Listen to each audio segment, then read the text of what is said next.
everybody. I'm George. And I'm Bob. We're the Shipping Goblins from Beetle and Grips. Today, we're going to talk about the amazing Map Vault Collection. And with the Map Vault Collection, you get a bunch of gorgeous two-sided maps, all scaled for standard minis. Yeah, get yours now for the Map Vault collection from Beetle and Grim, and all the players at your table will be revved up and hyper because the only thing they'll be able to say is... Yeah, go ahead and do it. Zoinks! Yeah, do it again. Zoinks!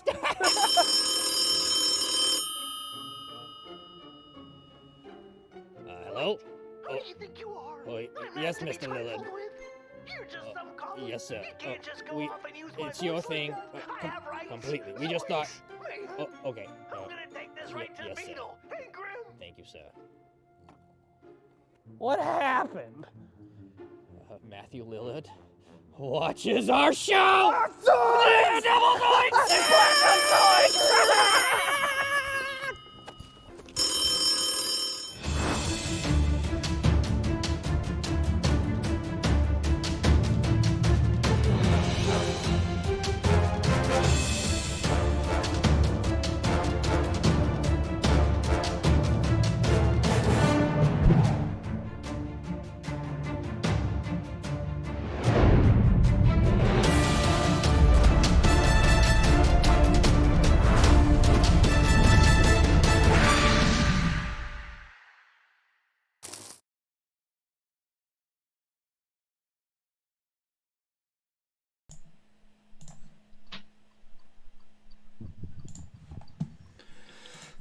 Hello! It's us again! Crazy, crazy people! Hello? Hello! Hello! Hello! Hello you! Hello! Hello you! Hello you! Oh, on the hello, left. you're back. Hello! Hello! Welcome to Band of Badgers. I hope everyone is happy and healthy out there. It's a crazy, crazy world at this kind of strange time in the year is 2020. If you happen to be watching this in 2025 and we have overtaken YouTube, probably not. But it's a nice idea to have. Who knows? We could be looking back on this and going, this is where Rupp became a Hollywood movie star. There's a look of disbelief on your face, Chris. With a voice like Joe like, Pasquale. Rupp certainly wouldn't like that. I don't think. Exactly. So, hello to everyone. How are my players doing? How's everyone today? Yeah, Good. good. Yes. It's still Thursday. Did everyone have a good day at work? Nope. No? Good. Which is why we're doing this, to do a bit of escapism, to have some fun, What have is some work? laughs, and do everything we want to do. I've been looking forward to this all day because work's so bad. I have been working on this all week because work is so bad as well. So yeah, I just do this in my between times. As always, thank you to everyone, all of our supporters. You'll see a box below me. They are supporting us, and we are supporting you, the audience, for supporting us by supporting them, and supporting us by supporting you. Something like that. But anyway, they have given us discount codes to give to you. So you receive money off discounted items that you buy from them via us, to them to you. I think that was actually correct. I think you've had too much sugar. Yeah. You've been at the I have peanut my penguins. M&Ms again. No, I've got my penguins. So thank you. We have a new supporter who's come on board. You'll see the message appear below us as well. Thank you and hello and welcome to Dogmite. You may have heard about them. If not, do a Google, dogmite.com. Absolutely superb tabletop accessories and products. You will not be disappointed. So they're going to come on board and help us, and we'll be not today, but very soon we will have some nice Dogmite giveaways to do as well. So keep an eye out for that. Stay with us for that. And now, of course, Beetle and Grim is our big supporter, and as you can see below, we are just, again, one more week closer to their first ever Kickstarter. It's a Paizo Pathfinder Kickstarter. It is the complete character Chronicles. I've already been talking to Bill about it. If you saw their Grimtober last Friday, he'd had a few drinks too many, but he kind of showed what the book is going to look like. If it's still on Twitch, go sort of fast forward until you get there. It's very good, and we're only 2 weeks away. Is it 2 weeks away now? I think it is.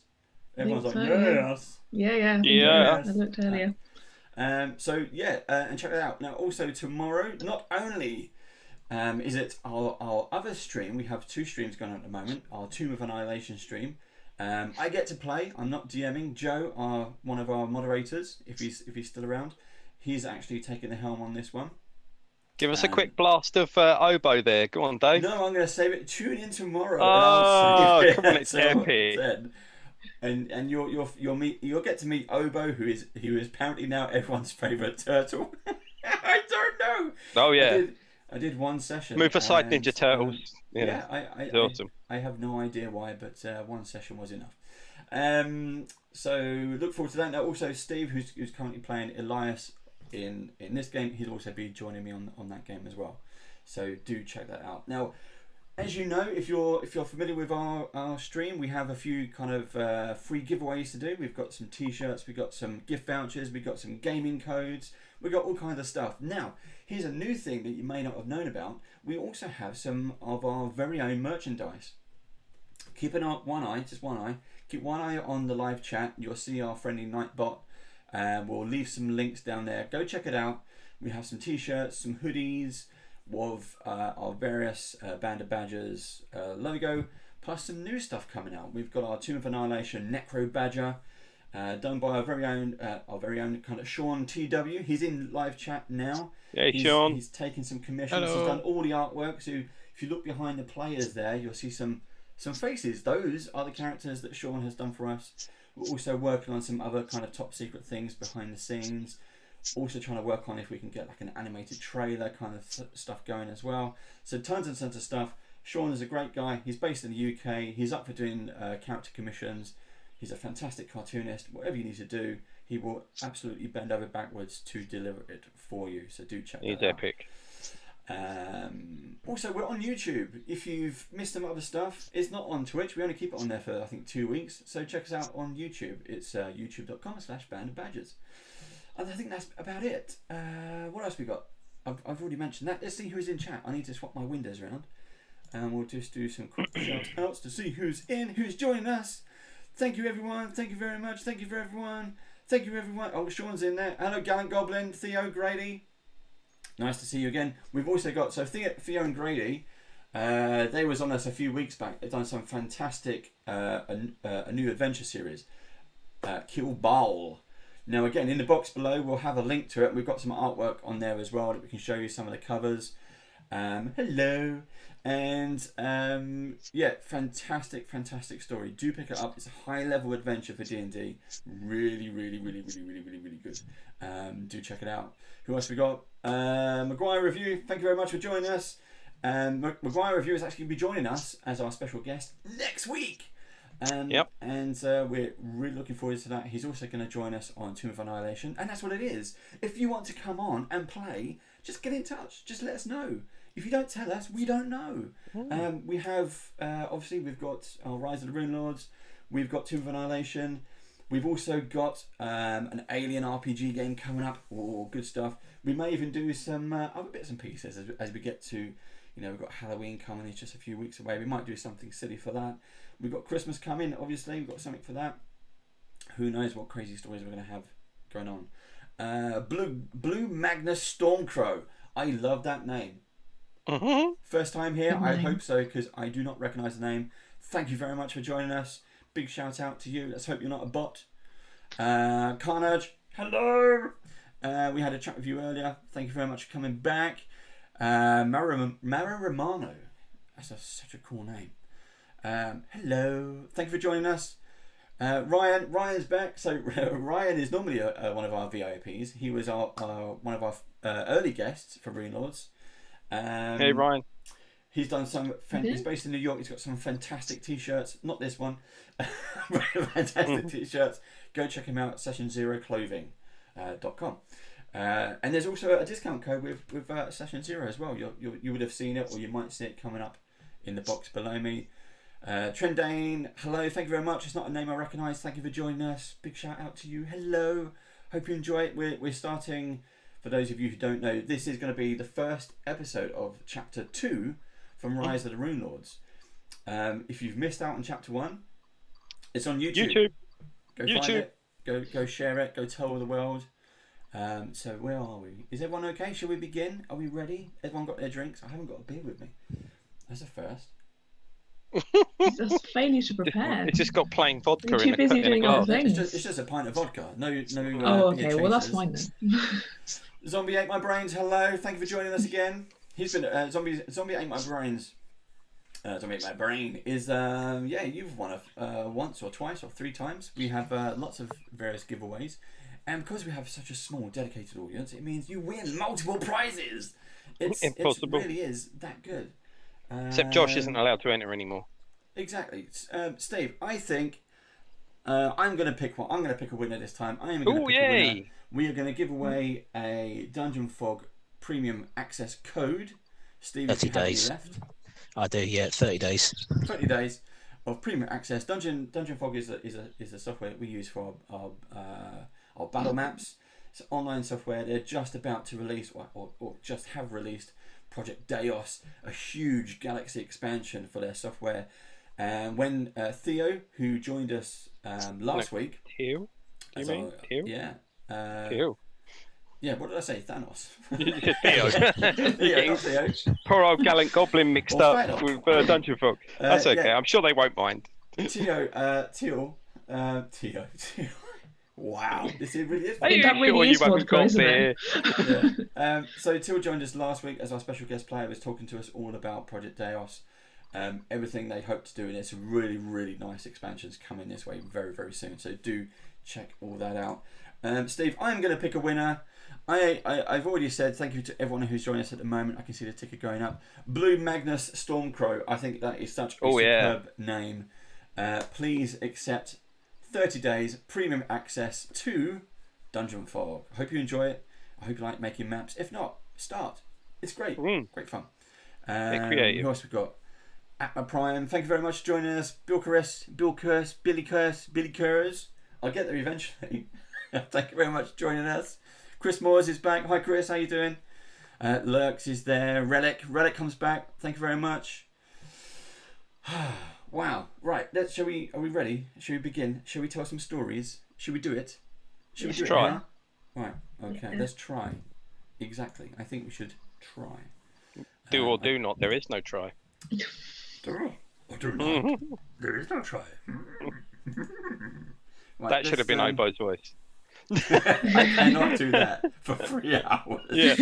Could you imagine how quick the lawsuit would come down?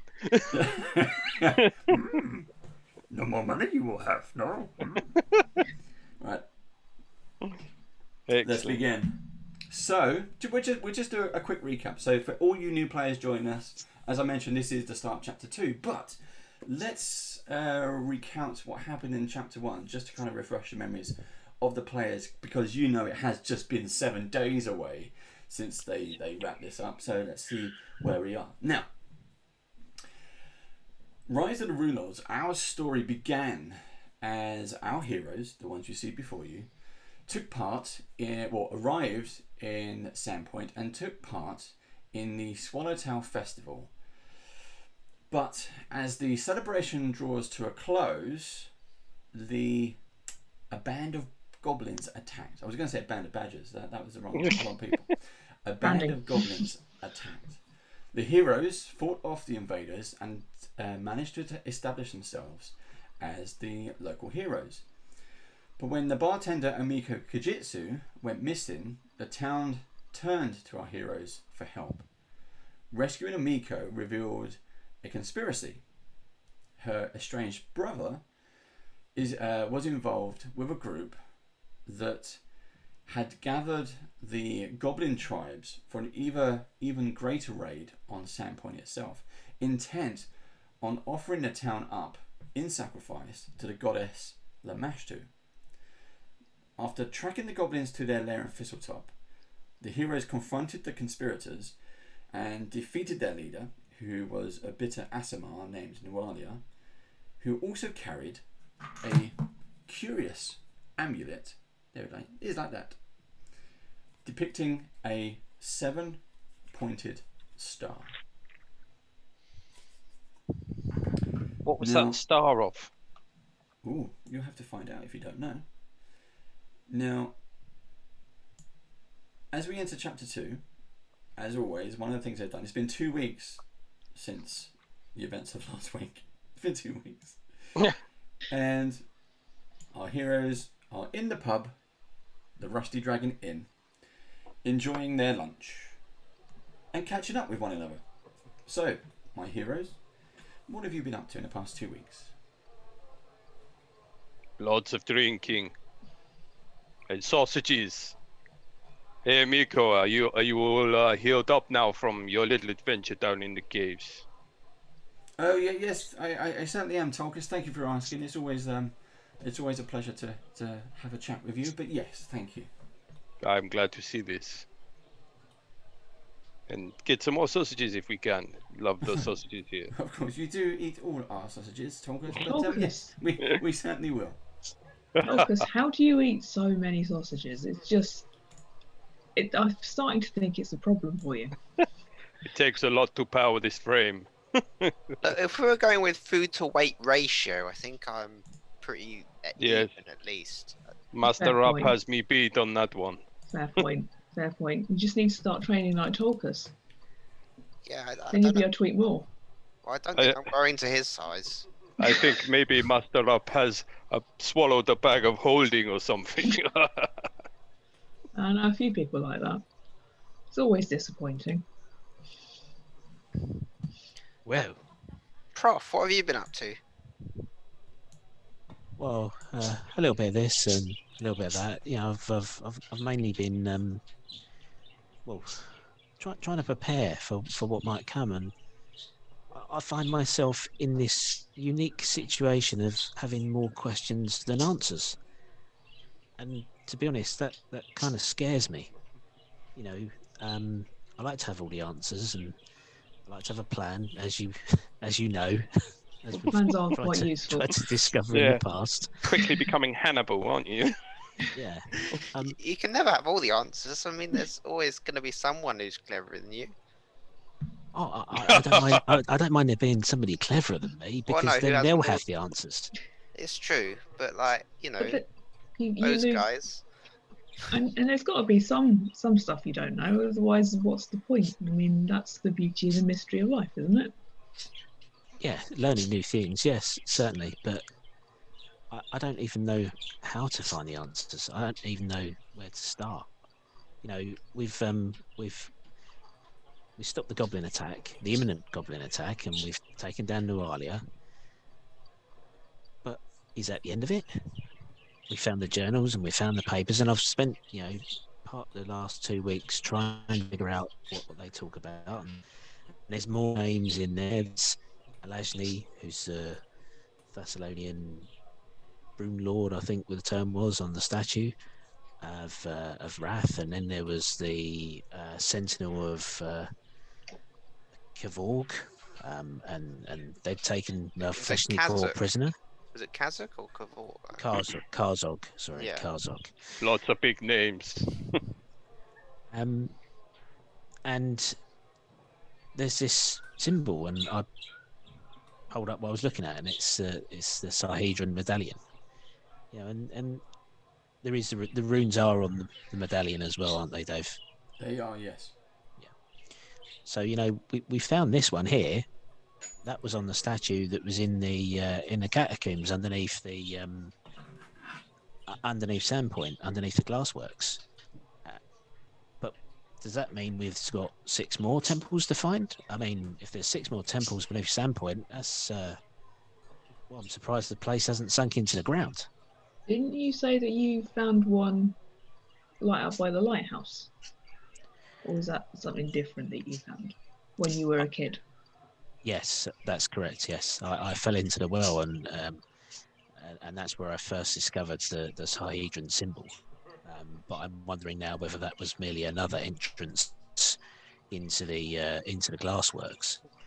You know, maybe there's more catacombs that go out over the rest of the place. And when we was in those catacombs in Elashni's temple, then I just kind of figured that because it was that close to the ocean, it was another entrance. But yeah, maybe you're right. Maybe there's a temple to one of the other runes as on this Sahedron. I mean, I do know that magic is based on the 7 deadly sins, so it's logical that there are 7 Runelords, and well, there's 6 more temples we have to discover. How many more demons and enemies have we got to fight? So that's what I've been doing for the last 2 weeks, is preparing ourselves.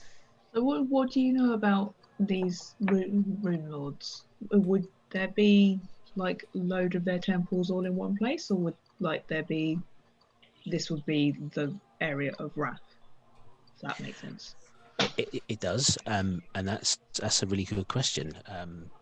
I think they wouldn't all necessarily be in Sandpoint, but they could be in this area. We know that at the Sentinel, they'd taken Malfeshnikor prisoner. Malfeshnikor said he was one of Elajni's lieutenants. Yeah. So they are at loggerhead, so it makes sense they wouldn't be close.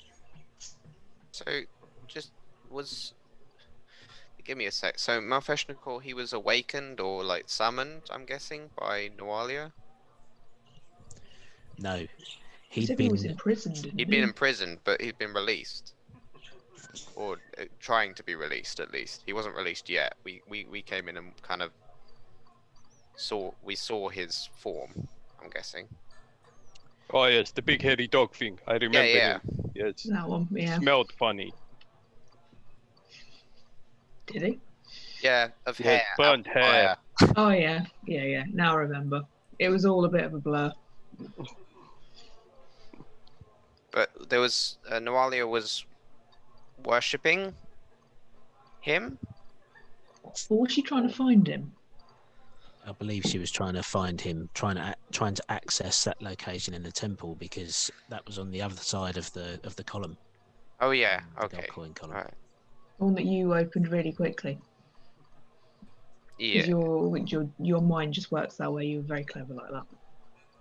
I think, was it Tolkis who put the coin? I can't remember. I thought it was you. That Yeah, I put put the coin in the wall. Oh, yeah. okay. Yes, that was me, Rob. Well remembered. Sorry, Tolkis. Got confused. And speaking of Noala, and then Tolkis reaches in down under the table. Look at this, and he pulls out. You know, like you sometimes get fish in a case. Yeah. Oh no. It's Noala's arm, and it's in a glass case. Okay. I think this would look good above the bar. What do you think? I think no. Funny you should say that. I've had similar thoughts, and I'll pull out a sort of a plaque in the shape of a shield. And at the moment, there's only one mounted, but it's the blue magical kukri that gives off a light. Wasn't there 2 of those, Elias? I believe. I pull out the red one. Oh, well played. I thought you were gonna no. Yeah, I got the other one. Are we sure we're Nice. setting up a temple to something we don't understand?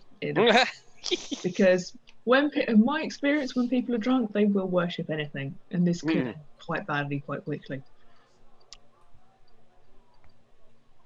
Yeah. It could. No, I'm sure. I'm sure it would be fine. Don't worry about it.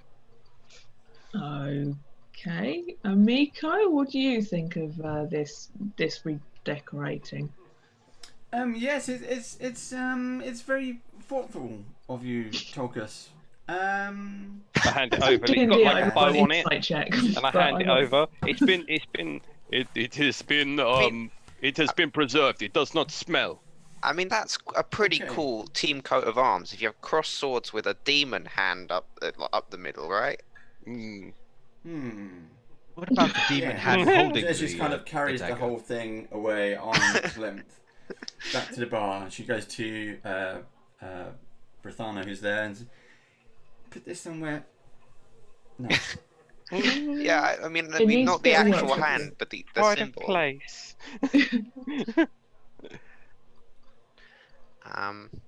But yeah, I'm sure that will make a fine trophy, Tolkis. Did you have it preserved, or is it just?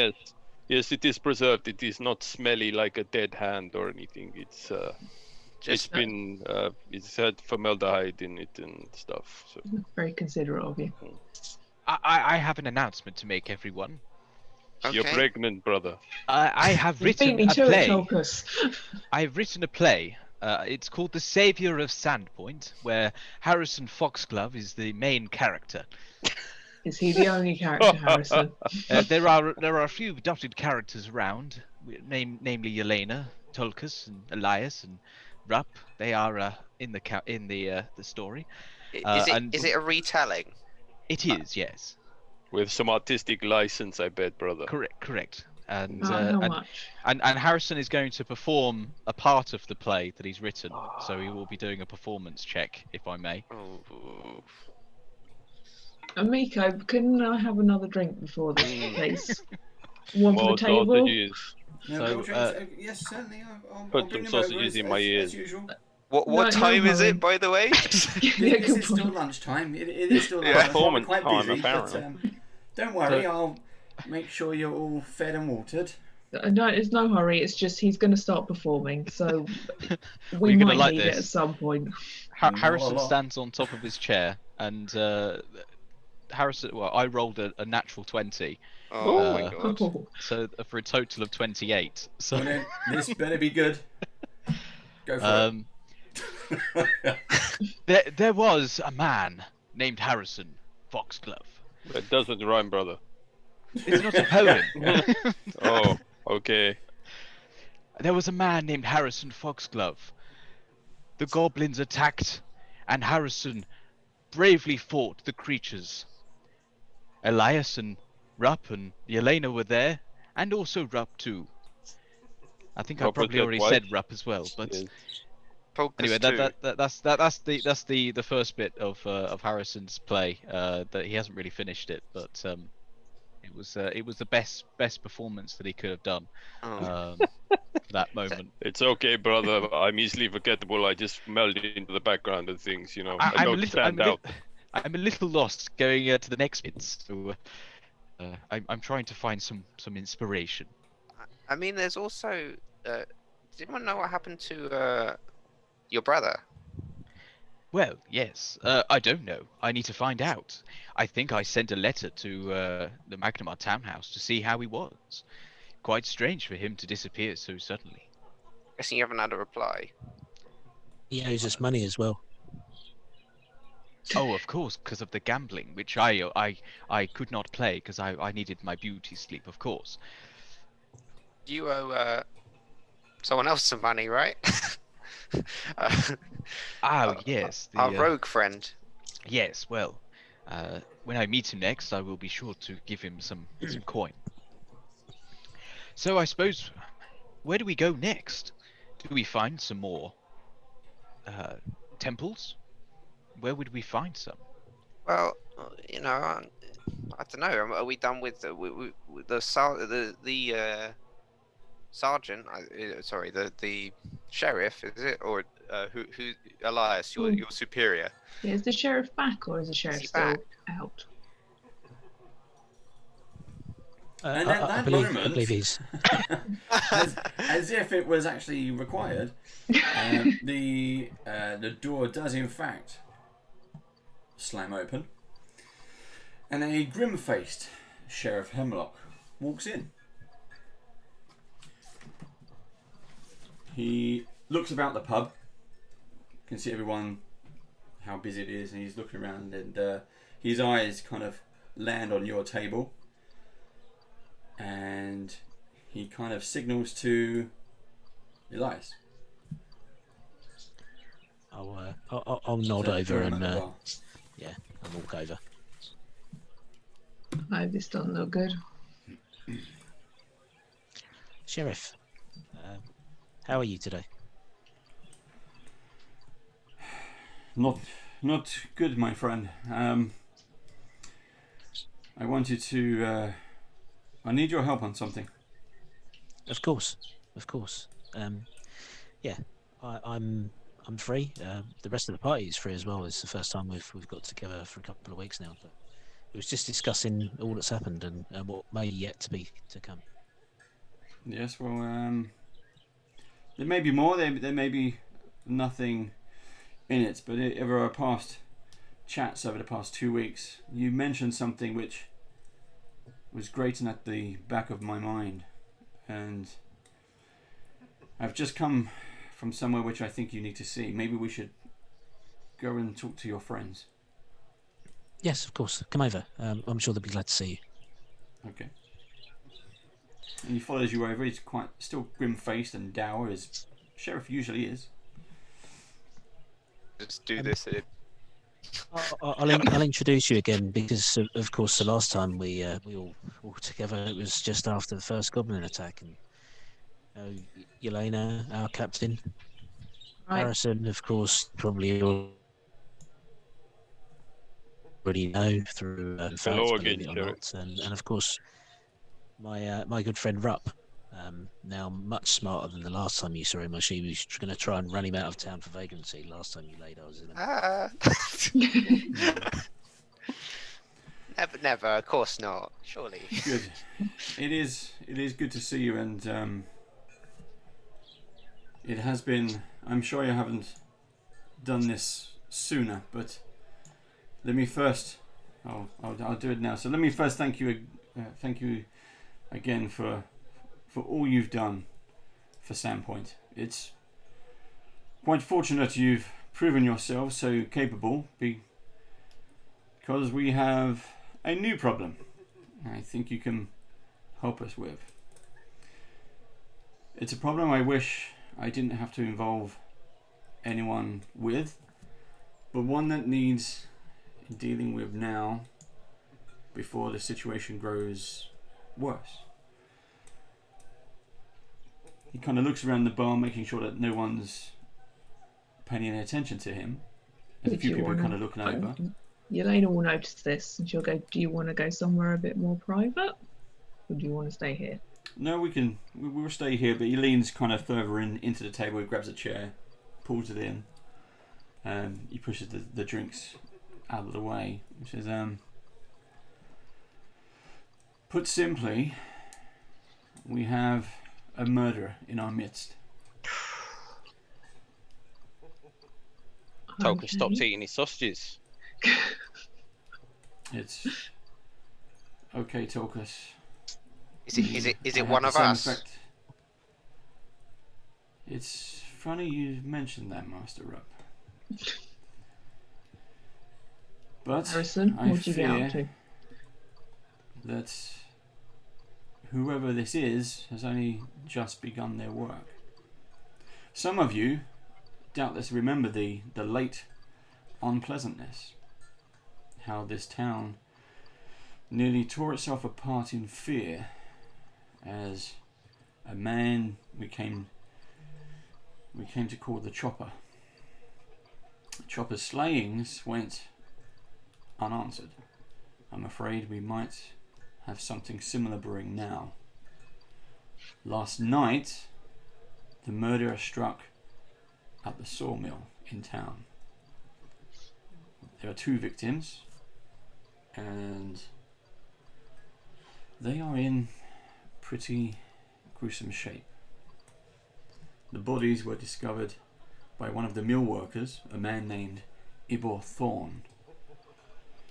By the time my men and I arrived on the scene, there was already a crowd of fucking Gorkas that had already sprung up. I've got my men stationed there now, keeping the mill locked down. But the thing that bothers me isn't the fact we have 2 dead bodies inside. It's the fact that this is actually the second set of murders that we've had in the last few days. When was the first set? Just a few days ago. Sorry, where was the first set? It was just out of town. There was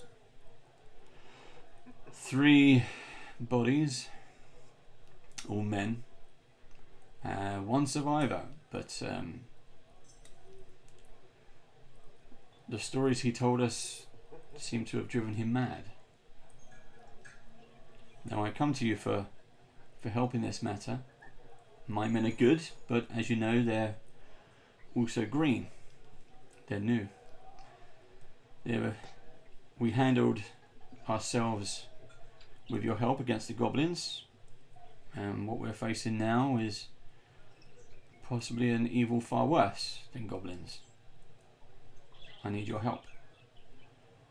But I'm afraid you'll need some help too.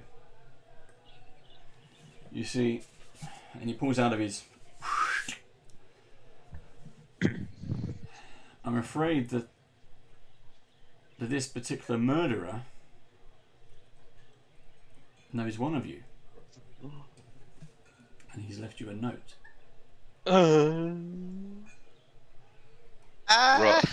Rob, what do you been up to? I have having some funny dreams recently. So, Kind of yeah. funny dreams. Should Sorry? we discuss what kind of funny dreams, or do I not want to know?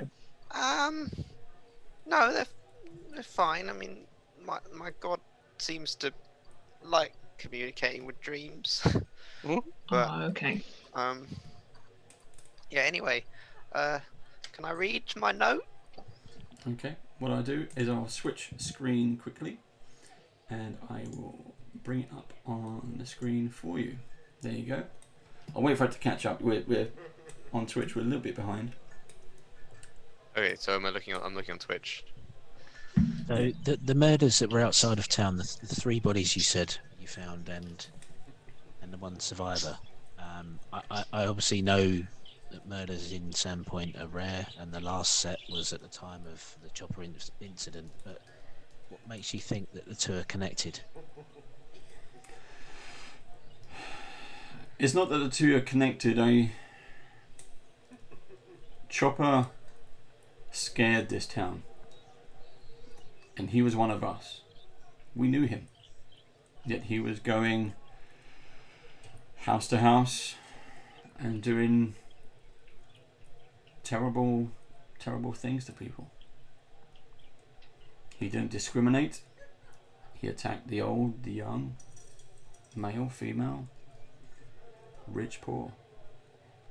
I don't want the same thing. No, we had panic then and we had fear. We began to mistrust our neighbours, our friends, our families. We can't let that happen again. I won't let that happen again. Do you believe... Sorry, Harrison, one second.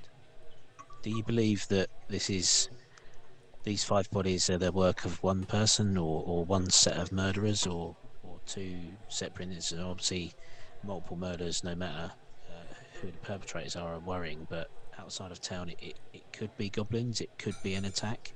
You know, we stopped the attack on the town, but that doesn't mean that the hinterlands and the woods are clear. We could have missed some stragglers. Were they similar, as it were the bodies found in similar state? Yes. The attacks on the bodies seem to be almost ritualistic. Again, it reminds me of Chopper. They are savage in their nature. And I think the easiest way for you to see is to see the bodies for yourselves. The bodies are still at the mill.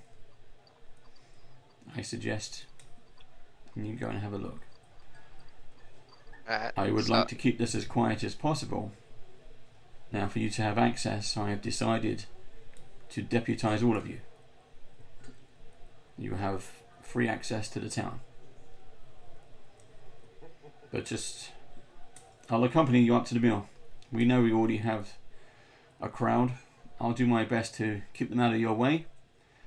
The murder scene is yours to investigate. Find out what you can. I've already gone over it. But I think you may find this one interesting, Professor.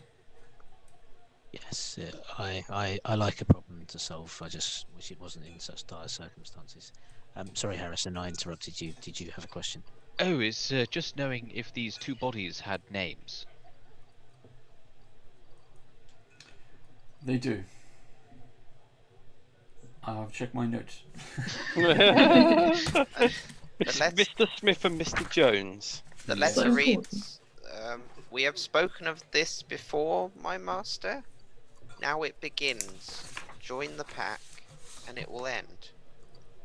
Your lordship. Your Who the lordship. hell have you been mixing with, Rob? Something you need to tell us, Rob? You think I would orchestrate something like this? No, I don't mean that. I mean your lordship. Are you I- better connected than Harrison is? No. Well, no, definitely not.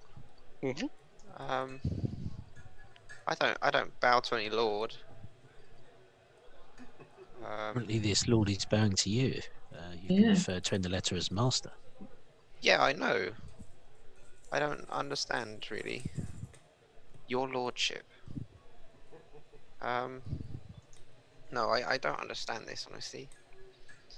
I don't think I've done anything. Well, I hope not. I mean, I hope it's not one of the crazed patients I've had over the last few weeks, but Have you had many of those crazed patients? Were they all us? no, it's mostly people from the goblin attack and Oh, stuff. yes. They've got like some wounds and a few. I couldn't really deal with the mental stuff. There was some people came in with like Well, bad dreams and stuff, and I was like, well, I had to really turn them away. I'm not really right in the head myself, but the physical Don't stuff sell I could deal yourself with. short. Yeah. So I have no idea what this is about. I mean, you guys trust me, right? Of course, Rob. yeah. You haven't- Yes, Rob. I trust you done as far as anything. I could throw you, and I could throw you pretty far. That is actually pretty high praise. So what's the handwriting? Is it at all recognized? Is it good? Bad?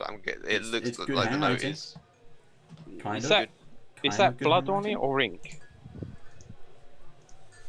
There's like 2 splotches on it, isn't there? That is blood. That is blood. Okay. Do any of us have any way of deciphering if it's human blood or goblin blood or blah blah blah? I make a Medicine medicine check? check. You probably won't have the equipment to do that, but yes, you would say. Well, let's roll a dice. Let's do it anyway. Yeah. And then we'll do some first Natural roll of the 20, come on. day. First roll of chapter 20. What'd you get? Shall I have a go? Yeah, go. Go on. 2. So that is a 26. Yo. Yes, it's definitely blood. You think based on the colour, it's human. So probably from one of the murders, obviously. Where was this found, Sheriff? We found the note tacked to the Tacked. body at the mill. At the mill. That was the second one, though.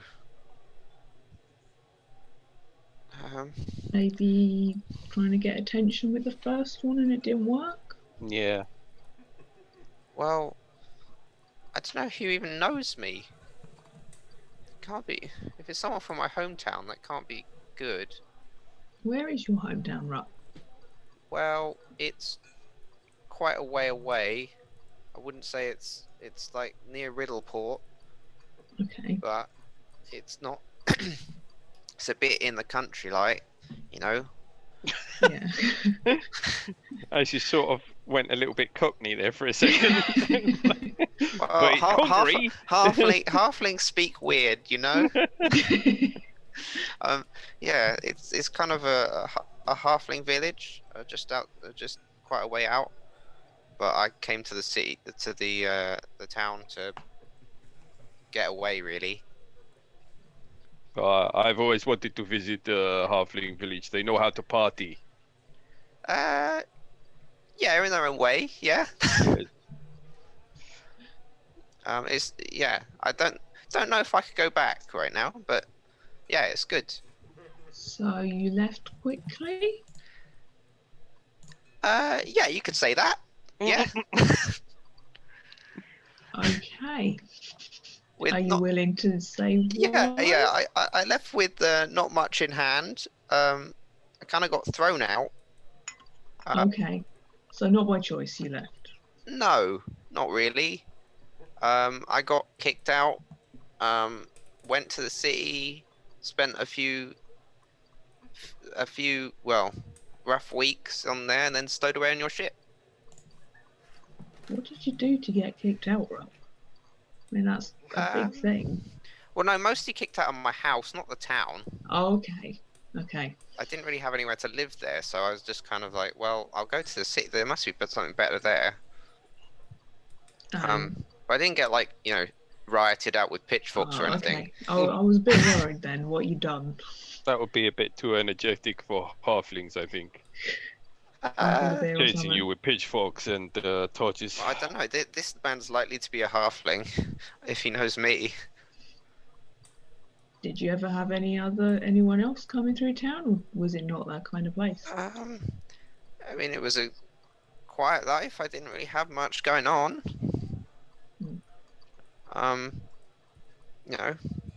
Family and everything. Yes, I think this is your speciality, yes? I think maybe you should take point on this. Yeah, let's go to the sawmill. Let's see the scene of the crime. Maybe we can figure out what is going on, or try and gain some clues. Try and gain an insight into, whatever the hell's going on. Like I say, this scares me. This lack of answers scares me, and it should scare everyone else too. I don't understand. There's only one thing that scares me, and you know that. Don't worry, I'm pretty scared right now, given that someone knows me who's a bloody murderer. Elena's just going to put her arm around Ruff and give him a bit of a hug. So it'll be fine. We'll find out what's going on. Can Harrison try and read the handwriting to know if he recognises the handwriting? You can do, yeah. Would that be a society check? Go for it. We'll call it that anyway. Alright. 12 plus 6, 18. Sorry, what was that in total? 18. You can certainly read it, but no. Was it written with a quill? You're not sure. It doesn't look like a pen would give that amount of pressure of ink. Could be magical. Yeah. You want to have a look, Elias? Yeah, I can do. I'll cast Detect Magic. Okay, it is not magical. Okay, and there's no hidden magical symbols on there or anything like that. No. No, there's nothing here. There's no hidden sigils like I've placed under all of your chairs behind the bar. That table over there. There's nothing like that going on. So it appears to be a torn piece of parchment with a message written on it. It is what it appears to be for the time being, at least, anyway. And we backtrack a bit. Sigils under our chair. Yes. Why? Because I like to make sure that we can sit at this table. The light is good. The draft from the door is good. We've got good access to the bar. I can see the stage properly. It has all the makings of a nice little area that we can make ourselves comfortable in, and I need to make sure that it's there for us. Have you put warding on this so that no one sits here apart from us? I haven't quite got to that level yet. Of course, as my power grows, I do intend to force that traps and some sort of magical feeling that people would get when they sat down and make them feel uneasy. You see where I'm going, Elena, of course. Yeah, you've obviously thought that. I like your thinking, prof. I like your thinking. As a player, I'm thinking that's what they did in Friends to always get that sofa in the middle. Yeah, in real life. Yeah. There is no other explanation for it other than that. Is someone going to do like a Friends opening sequence, but with our characters now? I always thought that Phoebe was probably a witch, to be quite honest. But... Everyone else who sits in that chair gets transported to a pocket dimension. Yeah. They're responsible for so many people in New York just disappearing. Yeah. There's Sean's next commission. We want the Friends coffee sofa with the whole cast of Runelords there. There you go. Yeah, that would be cool. Sorry, I digress. That's okay. That was a good little sidetrack. I like that. It was.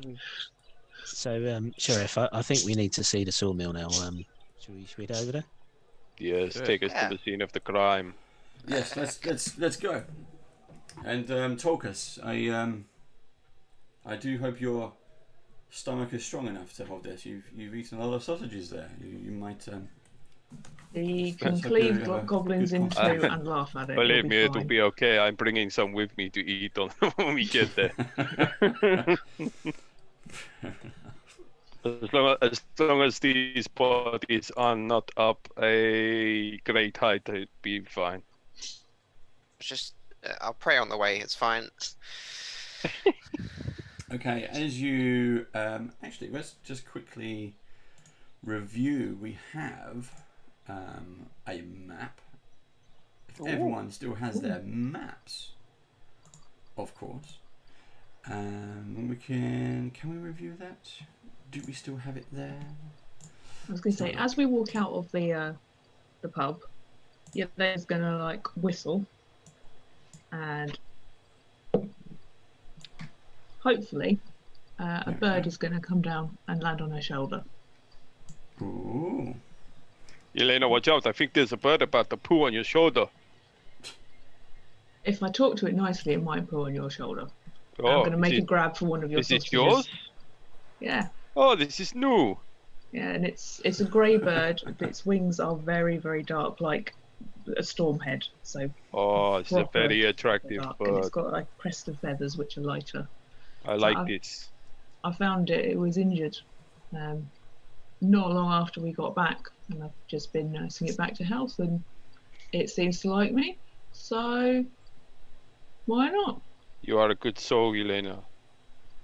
So, just to kind of check out your map, you start at number 37 on the map, which is the Rusty Dragon Inn. And then if you go up the street, River Street, to number 25, that is the lumber mill. Okay, so if you've got your maps handy, if you want to mark that on your maps, there you go. For everyone who's watching, if you want to play along, here we go. So 37 to 25, and you talk about the bird friend as you walk up the road, and as you get eating there. sausages. Bird friend. Bird friend. Can I pet the bird? Special bird friend. I'll look at it and go, don't bite its finger unless I tell you to. Harrison And will then attempt to touch the bird. Yeah. As he does, I sneak up behind him and just sort of grab him around the side. And say, boo! Ah! you ruffian! Brother. The bird just turns around and makes a grab for one of your sausages. No sausage for the bird. Actually, he can have half a sausage. I can't believe we're joking in such a serious time when some murders have taken place, but... Dark humour, it gets us through a lot. Yes. I'm guessing the sheriff is just grim the whole way. If you can't laugh at death, you cannot laugh. Sheriff is always dour. There's always a problem in town that he has to fix. I think he needs to change his job. It seems like he delegates to us to fix most things. It's the stuff that's out of his control. When he needs more people than just himself, he's When was he back, by the way, DM? In the middle or somewhere? Yeah, say 9 days ago. Right. Okay. So head up, sheriff. It's all right. It's a nice day at least. Is it a nice day? Sandpoint is always a nice day. It's yes, Master Up. It certainly was this morning until I was ushered up to the crime scene, which we're on our way to. Again, I just had breakfast and bacon for breakfast, and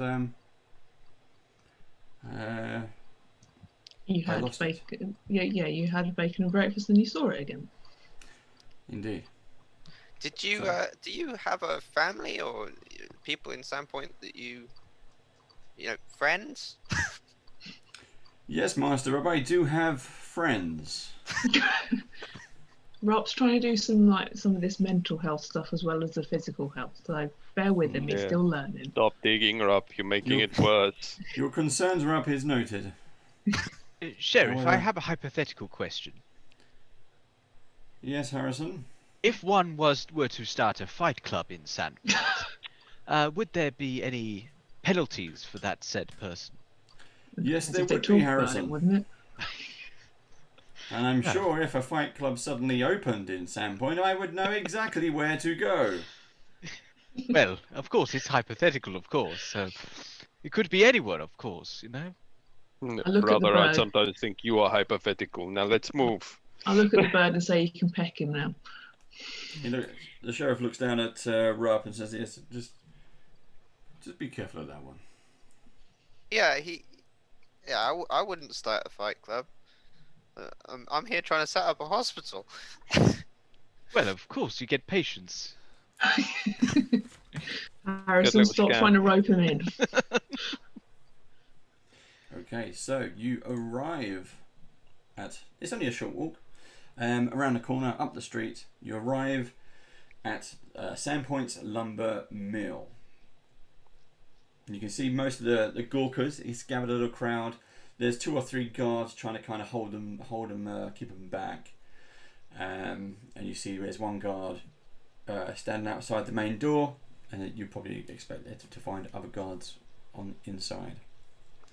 Sheriff kind of looks around at you, gives you a nod, and starts to talk to the guards at the crowd, and starts kind of ushering everyone away. The usual kind of nothing to see, move on. You'll find out next time you talk to Mrs. Dowler. I'm sure of it. Go on, move on. I think Rupp would make a point of trying to introduce himself to every guard. Okay, you got Just red, hi, I'm red Rupp. shirt number 1 and red shirt number 2. yeah.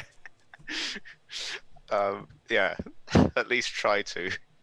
Well, now that they're our work colleagues, now we're deputised. Exactly. Yeah. Start flashing Like, a badge first day at of the them. job. I'm pretty nervous, guys. Look. You'll be fine, Rob. Can we make our way up there? Let's go in. Okay, so the Sandpoint lumber mill stands on the shore of what's called the Tarandorok River. There's a sizable crowd, and you can see the sheriff kind of ushering them away. You also notice the guards are quite nervous, but they let you in and they open a door for you. The mill is well built. It's a wooden structure with very thick walls. The roof is of wooden shingles, and the doors are simple timber and unlocked.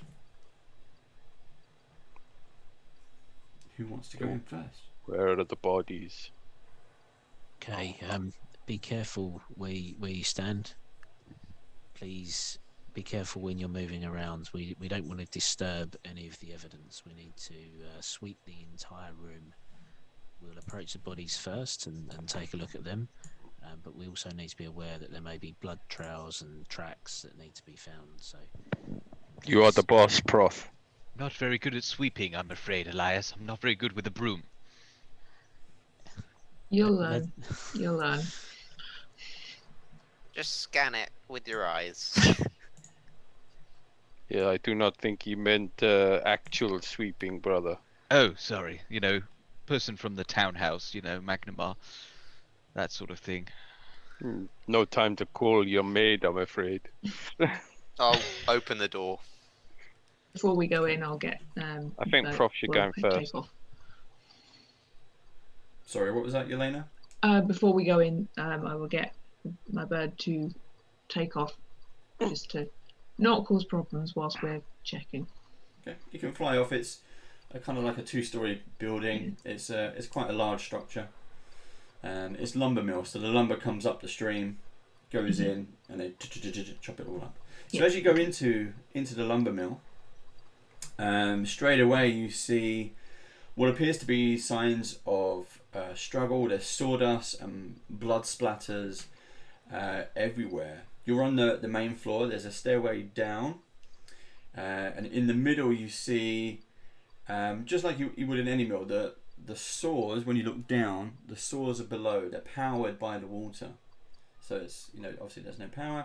The water goes around on the mill, turns the blades cut the lumber. Nice and easy. However, when you look down, where the blades are, it's just a mass of red blood and gore.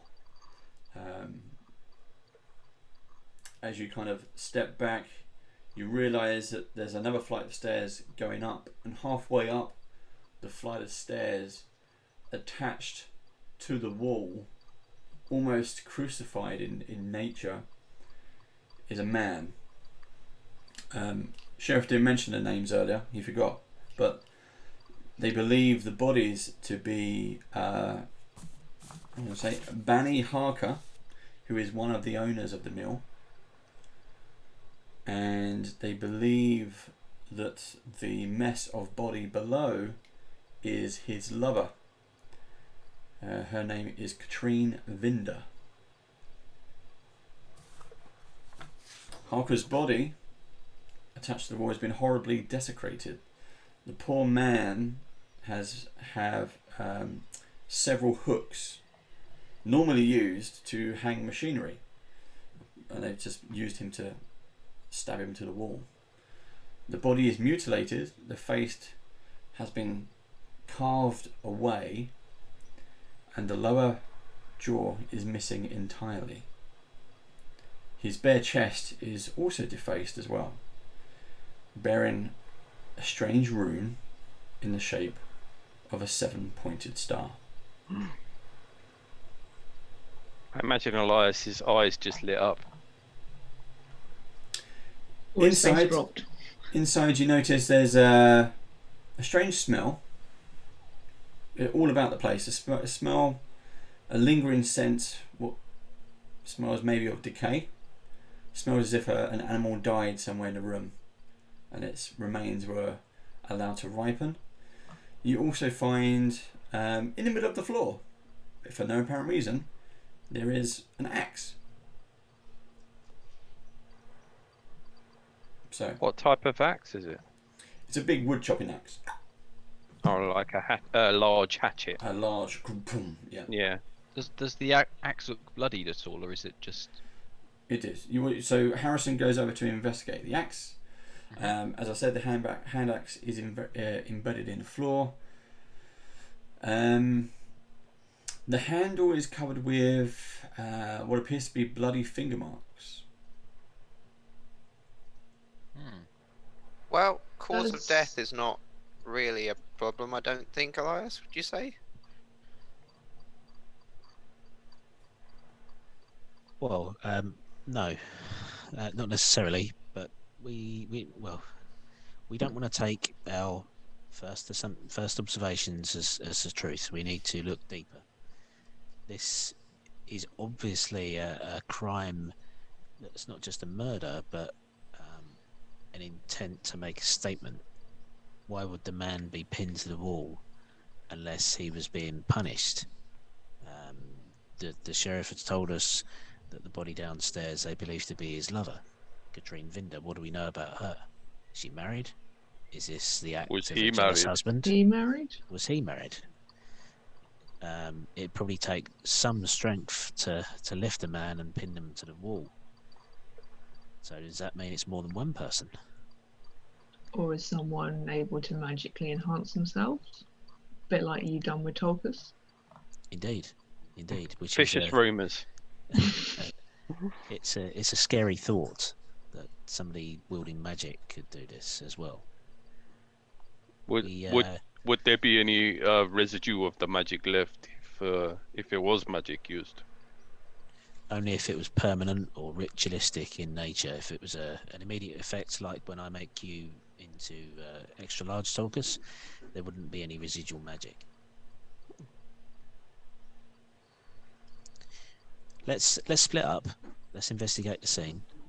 I suggest, as Harrison has already volunteered to go and look at the axe, we leave him to get on with that. Two of us go and investigate the body on the wall, and two of us go downstairs. Sounds like a good idea. Who can find tracks? I believe Tolkus, you've done that before for us. I think I can too. Yeah, I think Yelena might be better. That would be survival, would it? Yep. Hiding You tracks? can use Yeah. survival. Yeah. Yeah, I can do survival. I mean, I can do medicine or anything if that takes. You can use medicine as a kind of medical examiner. Yeah. Yeah. See if there's Can I any other suggest stuff on then? the body or bodies. Can I suggest that to Rupp, would you accompany me and we'll go and investigate the man pinned to the wall? Because Yep. there's more body to investigate, so I think it might be more useful to perform some form of medical examination there. And Yelena and Torkus, could you see if there's any tracks downstairs? It seems logical to me that if somebody got in here and caught these two unawares, that they would have come from the river. Maybe they've left some sort of mark of passing if they've either come in that way or escaped from that way. And maybe better follow that back into either the outside of the town or somewhere within the town itself that might lead us to a clue as to their current whereabouts. Yes, Yeah. of course, No Professor. problem. Harrison, try not to trust too much, and if you can figure out what it is about that axe that you've been attracted to, that would be great. He likes shafts. So, who would like to go first? Shall we go? Yeah, why Let's not? Go downstairs. Let's Torkus. go downstairs. Go downstairs. Lead What? the way, Yelena. Careful where you tread. Okay, so there's Okay, I will additional, step where you step.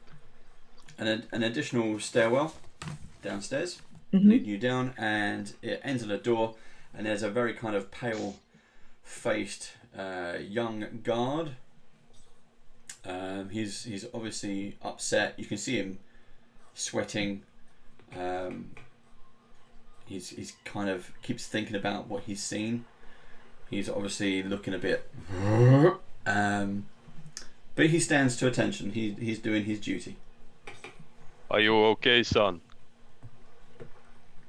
Yes, I'll be fine. Thank you. I'll be fine. You're Torkus, the sheriff. This is me, yes. He told us you'd all be coming by. I'll let you in. Thank you. I can't see it.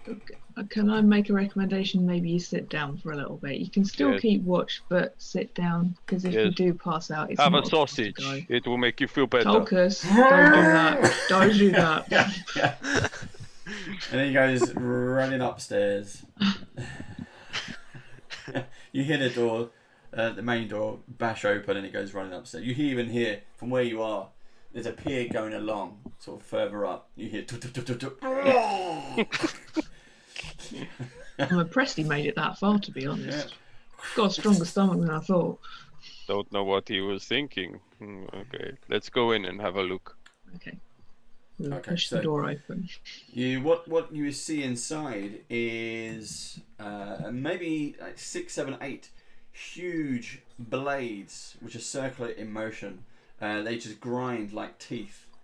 You see the main water wheel is stopped at the moment, but you can see kind of the water going past and down. All over these blades is just like red paint that's been dashed on them. You find bits of mangled flesh. You find an arm, a leg, what looks to be the scalp of a red-headed woman. But not much. It's lots. The bits of the body, the torso that did land on the blades, has just been chewed up and mangled. It's just blubbery flesh just laying on the floor. Is there anything left of that we can see, like arms and hands? There is an arm. There's a leg. Bits of body parts. Is there any a lot of it's rings on the chewed up. fingers? There is. So I'm just thinking if for positive ID type thing, if it comes to that. They've already identified the bodies. It was a badly kept secret that they would meet at night, and the noise of the lumber mill would. What are you going to say yeah. for a sec there? They were loud. So it was to cover up their noises. Like Randy Chipmunks. Exactly, I nearly spat out his nose. Look.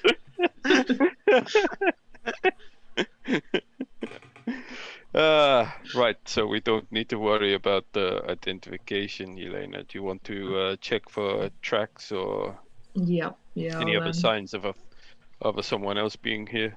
I'll do my best. And I would like to check around, look for, see if there's any tracks coming in, going out, maybe tracks in the blood, which aren't. Well, that might be difficult. Does Pathfinder have that thing where you can do like an extended investigation and you don't have to roll for it, like something? Yeah, you take 10. can kind of just look for stuff, but yeah, you'll be kind of doing that anyway. You know, there's no immediate threat or time limit at the moment. Or the amount of time that we take lowers the actual thing we need to pass, if that makes sense. Yeah, you're not. You've all split up to look at the scene, investigate it properly. I'll look too, and then come back. Well, I rolled a 28. Yeah, I didn't roll a 28. I rolled a 10. Oh, okay, I did roll a 19 to start with. This is mostly a closed-off room, so the only way to get in this room is down this flight of stairs. You could potentially come up through the bottom. However, the blades would have to be off. It would be risky. But they probably would have been off, wouldn't they, at night if it happened at night? Well, if they wanted the noise to cover up what they were doing, probably not. Oh yeah, true. And the idea being that the owners have been not doing this for quite a while. It's almost as automatic as they can get. The logs come in, they get by the water will push them up. They have a capture system that comes in, they get blended, and the water just keeps on. Efficient. I like it. Turning the mill wheel. Are there any tracks in the gore, like showing them going up? So everywhere what you see, there's loads of splash marks. The body has obviously fallen from the top. Yeah. And has been churned and ripped to pieces. There is blood splatters all over the floor. Even sort of down the posts that the stilts that this bit is on, because you're over the water. You can see what appears to be sort of blood has now dried. The blood is. Go ahead. No, I was just going to say, did Elena find any tracks or anything on the floor? Because would it look like somebody had come down to make sure that the person was dead? You know what I mean? No or one, check it seems, has been in this room. Okay. If it's not too gruesome a question, is there a fair distribution of gore, or does it kind of favour one side? As in, have they been flung, like closer to one side than the other?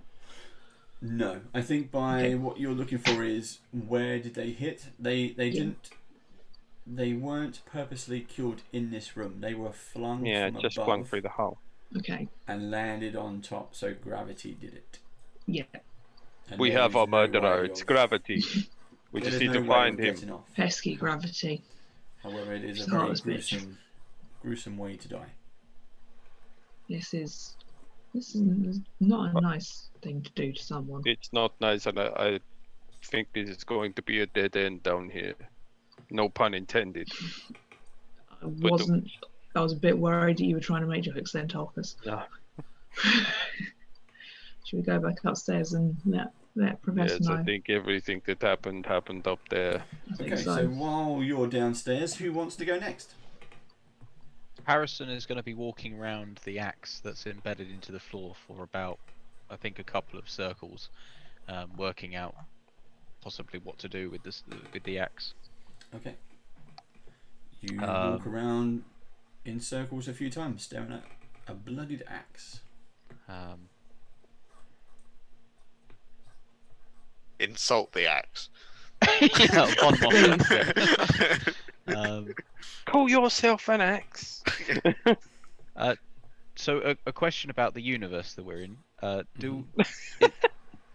Is there any kind of possibility of finding fingerprints in this time in the kind of in terms of police investigation? Like if I were to pick up the axe and examine it further, I'd effectively just be ruining the fingerprints that were bloodied on this. So Yes, so don't touch it, but you can get closer to it.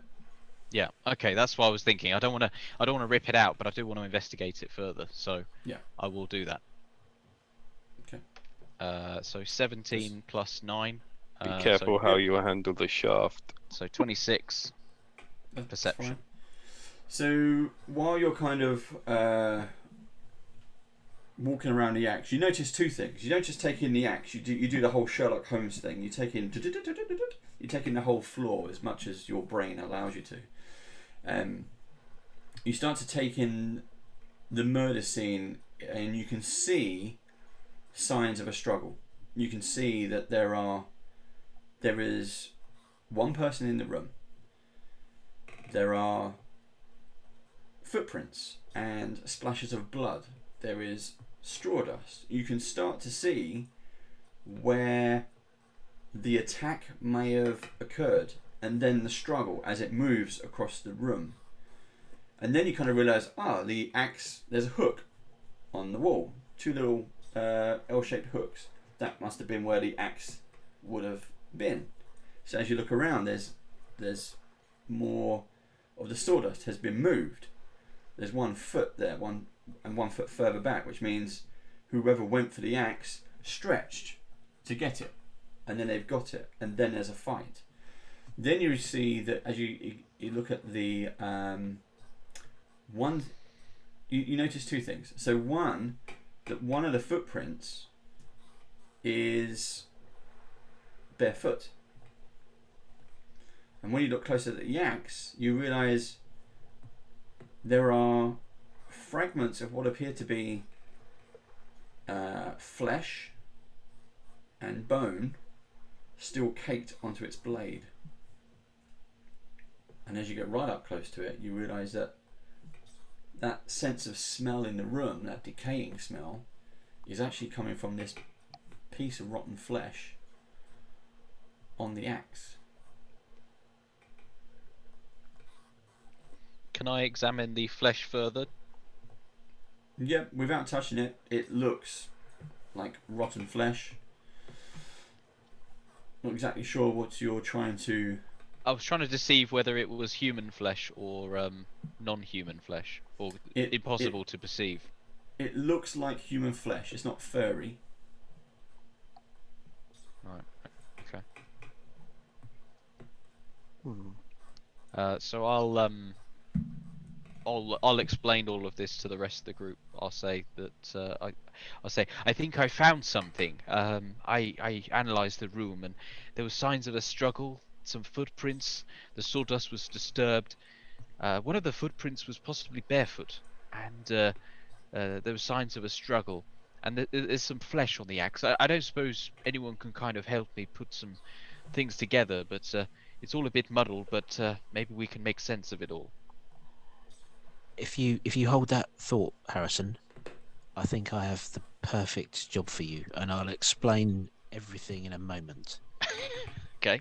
Okay, Columbo. But we need the others, and we may need some of the guards as well. But I definitely have something that plays to your strengths, and it may help in understanding the scene in front of us. But we need to check. We need to check the body on the wall, Banny Parker. We need to check him out and see exactly what caused his death, because I have a hunch from what you've just said that it wasn't the axe. So I wait for Elias to do what his thing Elias, is. you're up. I'll tap Master Rupp on the shoulder and say, yeah, good luck. I appreciate your help in this party, and your friendship, and I'm glad that you got kicked out of Riddleport and found your way here. And I don't believe you have anything to do with this at all. And with that, I'll cast guidance so he can use the +1 in his medicine check. So, Master Rupp, I know you're a highly skilled healer, but are you a doctor in a more complete sense as well? Can you identify for me what killed this man? I'll have a go if I get a leg up. Oh, it's hardly the time. Come on. Well, as in, because the body's on like the wall with some stairs, right? I assume like it's not quite. I like the way that the man who is like stuck to the wall, and you got the two short guy. Yeah, exactly. That's what I was thinking. If you wait for Tulkas to come back, then you can get on his shoulders. No. That is also part of my cunning plan, because I know from last session, Rupp felt very jealous about me making Tulkas larger. Oh yeah. I will whip out my scroll of enlarge and cast it on Rupp. Whip out my lodge. I just grow to half the size. He grows to the size of a normal man. Yeah, the size of a normal. Hello. There you go, Master Rupp. I know you wanted to experience Tulkas' height for yourself. I did. Yes. Oh, and his voice just got deeper. That actually makes scientific sense. Yes. Medicinal sense as well. Let's examine this body. Come on, Rob. You need to get deeper than that. So I try and examine, out of all these wounds, which one killed him. It was a paper cut on his finger. Yeah. Oh, that's sick. Okay, that is a 31. Oh. He just puts on his doctor's gloves. It's like, not only tell how he died, you can tell what you had for breakfast. Yeah. He starts going through the stomach contents. Yeah. Right. So, as I mentioned before, he has been impaled to the wall. Not just his hands, but various parts of him, his legs, through his arm. His face has been carved off, and his jaw has been removed completely. However, with your medical eyes and start looking over the body in bits and pieces, you also find the presence of several additional wounds. These are, unlike the deeper slashes on the body, these smaller gashes almost seem to have been made by claws. Claws on a 5-fingered, human-sized hand. And as you've been examining, while you've been kind of getting close to the wounds and kind of pulling them apart and bits like that, you also smell that kind of rotten scent. Is quite strong coming from those particular wounds. Okay, so how old do I think this? It's what is it, a day? It's even less than a day. I mean, it's midday now, so we're looking at under 12 hours. And the rotting flesh, I can imagine that's older. It's not rotting flesh, it's just the smell of rot. Right. Okay. Fine. And can I deduce that maybe that the writing implements were his claws for the letter? I'm guessing I see the tack mark on him as well. Yes, possibly. They would have been sharp. You see marks of, a continual claw. It's not just stab wounds from an implement or a sharp stick or something. He has been kind of clawed, or even almost as if he's been grabbed by the ribs and the fingers have been pushed in. Right. Would that kill him at the small ones? Do I think that would kill someone? No. Right. It would hurt like hell. Yeah. But they're not the killing stroke. And do I think they're before? Or you wouldn't know. It's definitely before. Right. So they are blood and bleeding wounds, or blooded wounds. So those marks were made when he was still alive. Yeah. Okay. And then the axe was finishing him off, I'm guessing. Yeah. Plus the face and all that. Well, you notice that no, there's no big major wound that the axe would make. So his face and his jaw has been removed by somebody extremely strong. So this probably rules out magical means or more than one different person. This creature, whatever it is, with claws and the Oh, smell of decay, has lifted him up onto the wall. what if the axe was wielded by him? Yeah, the axe was maybe in defense. So he was stretching for the axe. He got a chunk of this guy, and then the person who killed this is undead. Can we This check was his my hands? thinking. Is there blood marks on his hands? Yes. So you turn the hands over as much as you can because they're kind of impaled. Rigor mortis is just sort of setting in. Yes, there are heavily bruised nails. Some are torn, and then you see bits of flesh, bits of hair in gouges under the nails. When he was able to, Harker did fight for his life. So some sort of undead thing came in then or something. Well, it's either rotting flesh that was once living in this. The rotting flesh doesn't seem. It seems human-like, as Harrison said. Not like furry or anything, but it seems older than, more dead than anything here. Well, And further along. Yeah. we know the creature, the attacker, was barefoot. The attacker had claws and this rotting, decaying scent. The axe was probably wielded by Parker, and the flesh on the blade is not his. It's probably his attacker's, and it has this grey and decaying quality to it. The only person that we know with claws was Zamba, but there is no fur on the flesh, so it rules out a cat person.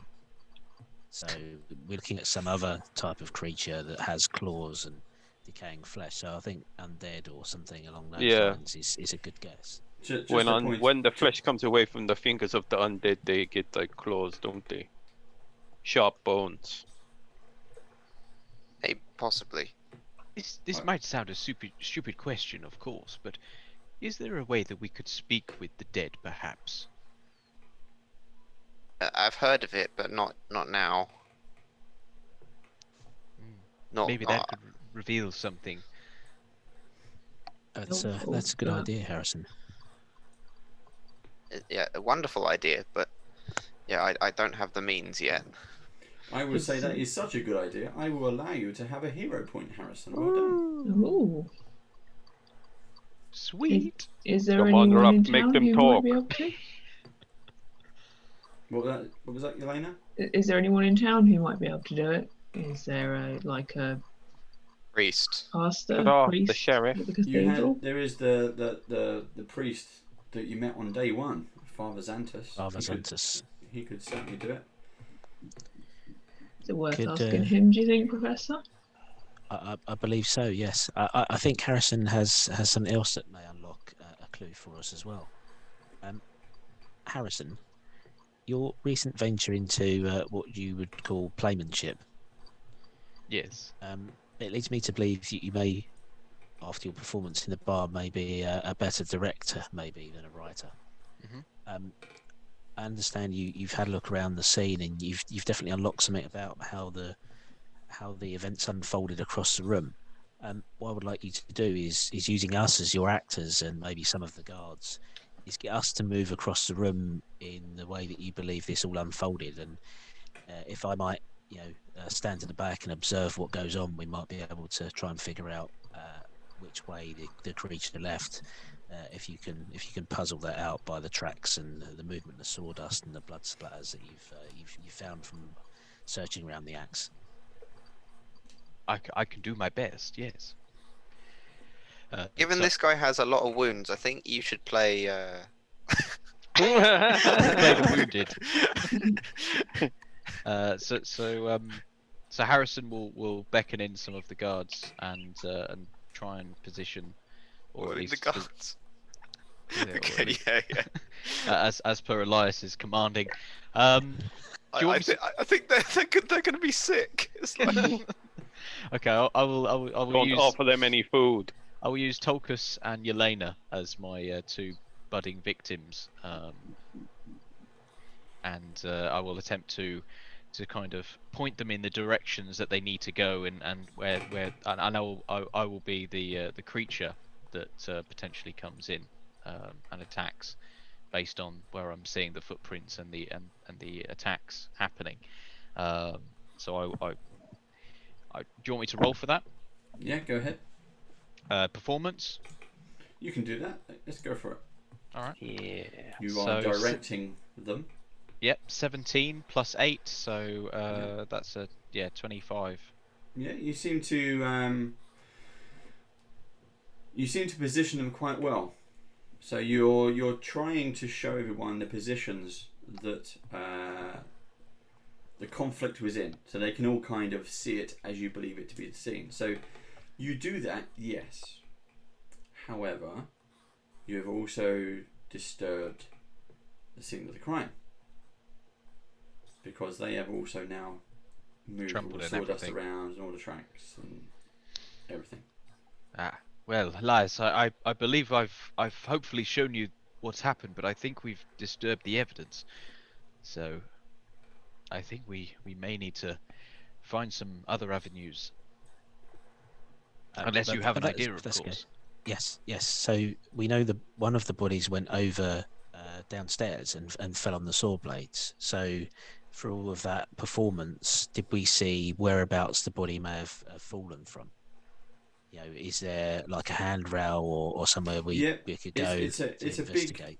It's a big overview hole, and there is a railing, and literally they've gone over the middle, fallen through the air from the middle, and landed solidly on these blades. I know this is quite an obvious question, but are they clothed? The man on the wall has his shirt ripped open because you've got a star engraved on his chest. There wasn't much of the cloth clothes left of the woman below. But do we think there they were were bits of clothes and stuff? They were in the act. Wow. Talk about getting caught short. Yeah. No, I mean the man has his shoes on and trousers. Pantaloons. And he's wearing a shirt which seems to be ripped open rather than slowly unbuttoned. So probably not. And there's bits of ripped clothing downstairs in the bloodied mess. Is there another floor? Is it just 2 or is there 3? You've got the basement where the blades are, then you've got the ground floor where you've come in. Yeah. Then there's the stairs going up to the next floor, which is a small kind of office space. Is it worth maybe checking that out, Professor? Seeing if anything's up there? Yep. I just want to, if we can search around the areas where it was revealed that it might have been touched, so the handrail where the body went over and the hole, I want to do another search there, and then if there was any other areas where somebody would have touched the wall or something like that, and maybe there's another bloody handprint, or we get a bit more detail after we've moved around the room. Yeah, you see nothing on the handrail or nothing in that immediate area other than the footprints, which have now been brushed away. Whilst they're doing this, I'd say I'll go and speak with Father Xantor if he's around, and I'll catch you guys shortly. So I'm gonna head to the church. Okay. Harrison, make sure you explain to him the condition of the body. We don't want him walking in and thrown up as well. Yeah. Okay. So is that position 1 in the map, Dave? Let's have a quick look. It is, yes. The cathedral is number 1. Okay. So I think that's like a 5-10 minute walk. Yeah, you'll be fine. Okay. Cool. We also have the person who found it, Ivor. Yep. Is he about? He is. The sheriff has taken him to the sheriff station. Okay, maybe the later. Office. Yeah. He was a bit shook up. Is he one of the owners of the mill as well? He is. If you ask the guards who are around you, then they say yes. Cool. So let's go upstairs as Elena suggested. Yep. You're into the top floor. It's an office space. You see a couple of windows. What appears to be, papers, filing, desk, lanterns, a few bottles of drink, some glasses. Okay, we'll search round. So you say there's drinks and glasses. What are we talking about? A bottle of wine that's open, 2 glasses, or? Yep. Okay. Is there any of that smell up here? The decaying smell? No. Good question. No. Mm.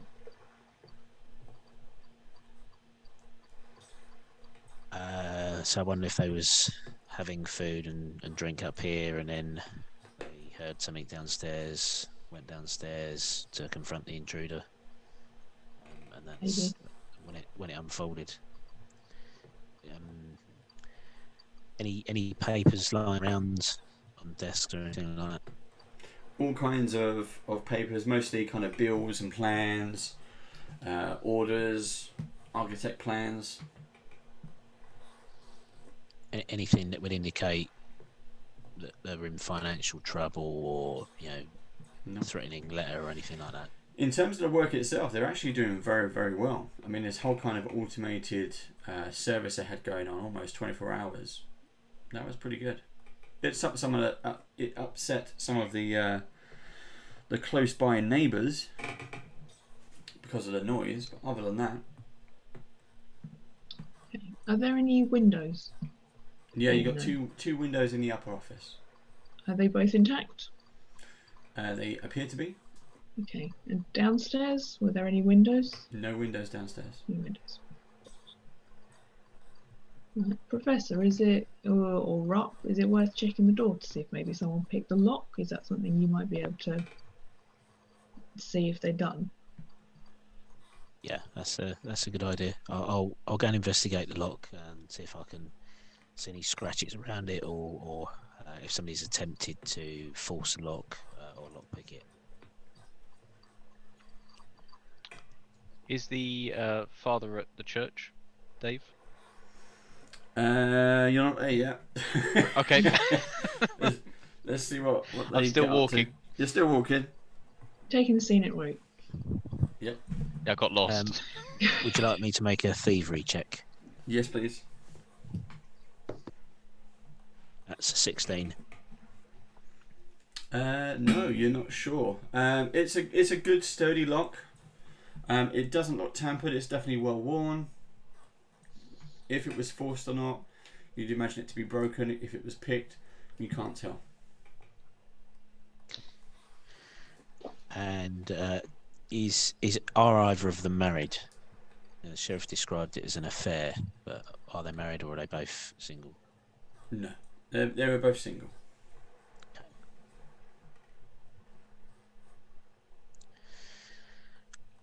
Okay. I don't know what else we're going to find here, but the Sahedron that's carved into the guy's chest, has that been done with a claw? You'd have to ask Rupp. Yeah, is it? Yeah. Yeah, is it? Yeah. I mean, yeah. Potentially, I mean that amount of flesh that's been removed is definitely some kind of blade, but everything else seems to be a bit more hands-on. And at that moment, the door opens up, the main door, and the sheriff walks in. How's everyone doing? I saw Harrison leave. Did he get sick? No, he actually had a good idea. Yeah, he's going to get the priest. Oh, okay. A And massive upset. Professor, you see what I meant about the star? Yeah, of course. Elias knows more about that, but I'll take out the medallion and say this we found with Nemalia. she had it on a. We know there are these temples below Sandpoint. We know it's related to Thessalonia, the kingdom that was destroyed 10,000 years ago.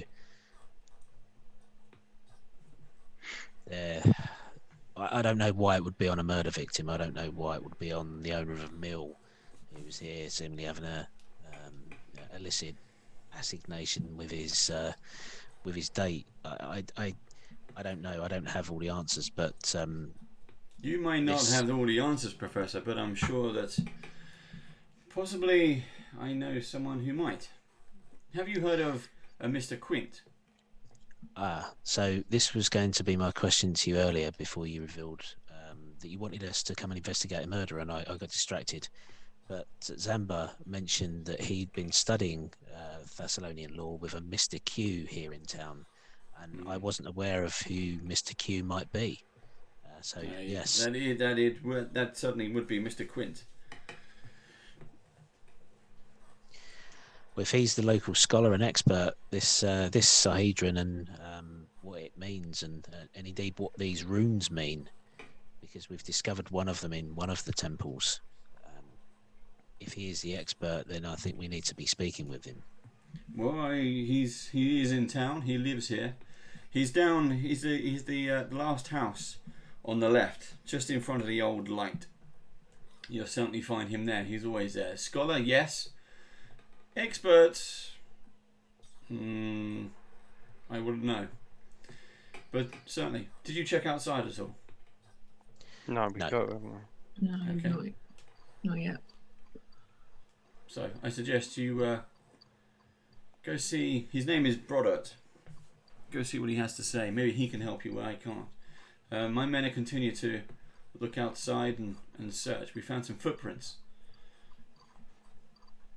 Are they barefoot out of interest? Yes, they are. Did you find them in here as well? Yeah, we did. Yeah.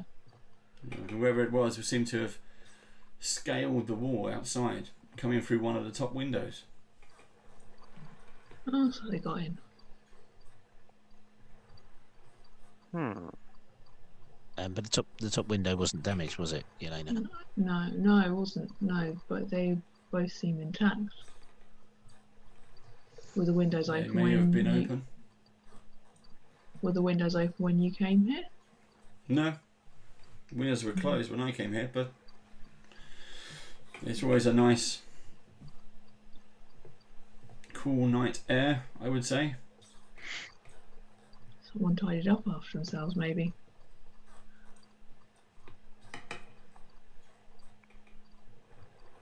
Should we go and have a chat with this chap?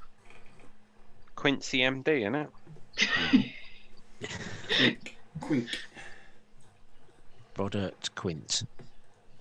With a K, not with a T. Quink. Quink. Okay, thank you. Write that down properly. Brodert Quink. Yes, I think we'll head over there, see what he has to say about the Sahedron that we found, and what it might mean on a murder victim. Mm-hmm. Harrison has actually gone to the church to ask Father Xantus if we can speak with the dead. We thought that was a good idea. Do you have anybody that can perform those sorts of spells and rituals? Yes, I'm sure Father Xantus can. In fact, I'm sure he has. However, I was always told that for those kind of spells to work, they needed a mouth to speak from. Oh. See what you're saying. So this may have been intentional. No, that was my first thoughts.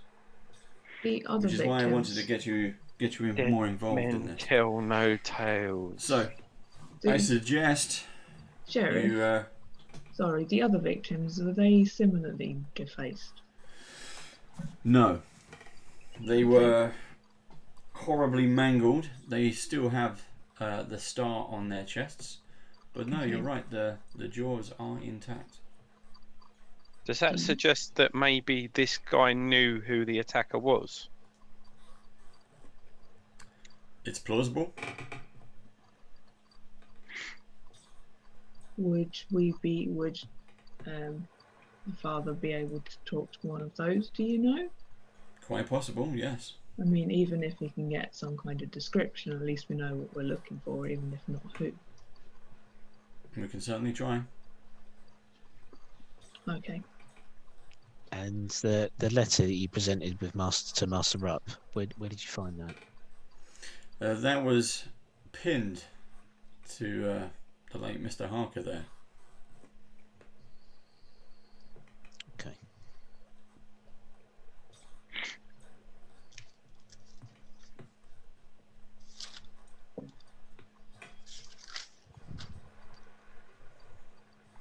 So, Should we head off? No, I think so. Okay, so we're going to head off to Mr. Quink, but first we're going to take a short break because we're going to. That doesn't mean anything for you at home, and it doesn't mean anything for you in the audience. Hello, on YouTube or in the future or now or whatever. We're just going to take a quick 5 minutes, fill up our cups of tea, grab a snack. Players go. However, it means I can say a quick hello to people in the stream. If I can find the right button. Hello, people in the stream. How's everyone doing? We have a few guests, a few giveaways to do. We have some excellent giveaways to do. Steve, let's set one up. Let's set up a quick T-shirt. Let's do a Beetle and Grimm T-shirt. So how this works is, you get to enter the competition. I will turn those noises off because they are slightly annoying. You get a chance. Whoever wins to go to the Beetle and Grimm store, pick any T-shirt you like, and they'll stick it in the post to you. It's that easy. It's that quick. It's that simple. Steve, are you ready? How about... The word is sawmill, so... Good word. So, exclamation point sawmill in chat. Exclamation point sawmill. T-shirt. And just going to say, see who we got. Who we got? Sean still with us. Thank you, Sean, for all the art. You can see the artwork clearly now. Right now, we've got everything on. Rupp's just covered up his camera, so you can't see it. But it's all there. Gun Goblin, Theo, Grady. Thank you for being with us. We've been promoting your Kill Ball. Hope you when's the next one? Come on, we need more. I'm not going to rush you because it is absolutely fantastic, and I'm sure Grady is working on new stuff. Actually, we want Theo or Grady. We've got something. We're just going to have a chat. Really, let's have a quick chat. I'm going to eat my penguin and have a chat. I'm not going to eat that one because that feels like it's melted. What's it melted on? That one's melted. Theo, Grady, do you have any Christmassy stories? We've got our Christmas special in December, and we're looking to do something for maybe a couple of hours, but also where our guests, our previous guests, our current guests, some of our future guests might pop on. Even some of the team from Beetle and Grimm might pop on, say hi, do a little Christmas cheer, bit of toast, bit of huzzah, because we like saying huzzah, because Matt says it a lot, and I like it. So we might do something like that. If you're interested in doing that, let us know. If you want to come and join us for a little Christmas tipple. If you're in the UK, it'll be just in time for midnight. If you're in the US, it's the middle of the afternoon. So why not? It's fine. I'm sure it'll be fine. Who else we got? Atma Prime. Thank you very much for joining us. Chav Hunter, I saw you there. Thank you very much. Now, if you don't enter into the competition, you do not win. Chav Hunter, I think, has the longest winning streak out of all our viewers. He wins a lot. Let's see if someone else can beat him. It's a Beetle and Grimm t-shirt, any size. Oh, there you go. I'm just getting some messages in chat now. Okay, yeah, Andy's got a Christmas one shot. Let's have a chat with him then. Maybe we can incorporate it into Pathfinder. It needs to be very short. It needs to be a short. We're talking 2 hours at the most. So let's see if we can do that. Billy Kurz, hello, thank you for joining us. Blue Magna Stormcrow, hope you're enjoying the free gift of the premium code I gave you earlier. Thank you for joining us. Commander Root, hello again. Good to see you back. Dalvin, I'm not sure. Is that Dalvin? Have we seen Dalvin before? If not, hello. Delvin's new viewer, I believe. I don't see Thank you, that name in Dalvin, chat for before. joining us. Sticky it right. So this is how it works. Exclamation mark. Sawmill. You will win a T-shirt. The odds are this is better than the lottery odds. The odds to win are extremely high. I can't win, but I do already have one. So I've this is entered. your chance to win. Atma Prime, you've spelt sawmill incorrectly there, so if you want to enter again, you're currently not eligible in Nightbot. Yeah. Sam Will. Sawmill. Carnage. Good to see you again. Thank you for joining us. Night of the Night Lady. I have no idea if you're a bot or not, but it's good to see you back. Lurks, Relic. Ryan, Session 0 clothing. We talked about clothing. We're giving away a Beadle and Grim t-shirt at the moment. Let us know if you want to do something, Ryan. Ryan has a fantastic collection of t-shirts. He's based in New York. You would have seen the advert come up below me. Do check him out. Fantastic stuff. We also have a 10% discount code with him. So do it. Swap your DM screen for a t-shirt. No. Sorry, moderator. No. Is that Tom Toms? Tom Toms? Hello, Tom Toms. Good to see you, Tom Toms. Thank you for joining us. I don't remember the name Tom Toms, so that could be another new person. Thank you. You've got to be in the for a t-shirt. We're going to close it. We're going to pull it very soon. I think we've got 5 people. We've got 20 people in the audience. We've got 5 people into the competition. This is to win any Beadle and Grim. If you haven't already seen, don't go away. Just open up a new tab. Go to beadleandgrim.com. Go to their shop. Check out their t-shirts. They have a fantastic one. It's the Curse of Strahd one. It's got a wolf on the top. And it's the Curse of Strahd tour. And on the back, it's got a load of tour dates all around Barovia. It's excellent. Effing excellent. So go and check that out. Effing. Carnage, there we go. Trendane, thank you. You still been sticking around. VNK, I don't think you're a bot. I hope you're not. You've been here before. I recognise that. Virgo Pros. Hi. Hello. Nice for you to join us. Right, we're going to pick a winner, Steve. Pull it. The winner is... Rolling it now. No! Well done, He's Hunter. You have won yet another prize. His goes streak to show. is intact. So There you go. congratulations, Jeff, on that. He wins every single... We do lots of prizes, but he wins every single week. That's what I mean. The odds of winning are extremely high. Who else we got? What else should we do, Steve? What else we got? We've got a £10 gift voucher. Who wants a £10 gift voucher for the Gaming Emporium? You can put it towards any board game, RPG, mini, towards any pre-order. And if you buy directly from Ed's Gaming Emporium, any pre-order automatically comes with a £5 discount. So not only do you get a £5 discount, you could win a £10 gift voucher and use the code Band of Badgers to get a 10% off. So you could do really, really, really well. Yeah, the problem is if Chav Hunter changes his name, he'll stop winning. Yeah, I reckon. At my prime, you did enter, but you spelt sawmill incorrectly. So if you want to drop it into chat again, !sawpoint just before sawmill. Sorry, !sawmill just before we pull the £10 voucher, because you're currently not eligible. Right, here we go. So it's the same word. Don't enter again if you already... Is that right, Steve? Don't enter again, or they entered again? You can enter it again. I've disabled the auto remove when you do it more than once. So that means we can do it more than once then, Steve? You can do it more than once, yeah. So that gives us better odds. If we do it, I'm going to do it. You don't get any better odds. It just doesn't. It doesn't remove you. It doesn't help. Here we go. I'm going to do it anyway.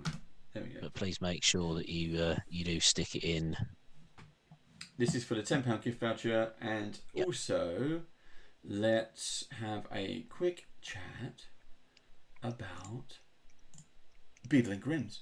So Beadle and Grimm's, it's in 2 weeks' time. It's October the 27th. They're going to launch a Kickstarter. The Kickstarter is for the Complete Character Chronicles, which is a Pathfinder item. You can see below me some of the mock-ups of this book. This book is going to be absolutely amazing if you're into Pathfinder. If you've never played Pathfinder before, this is exactly the time to try. None of these players here, which side, that side, have played Pathfinder until this game, and look how easily they've picked it all up. It's each character chronicles is specific to the class. So the book below me is specific for wizards. It will have all the information you need to know. So if you pick up the fighter one, it has all the information for just a fighter. If you pick up the rogue, guess what? It's just got information for the rogue.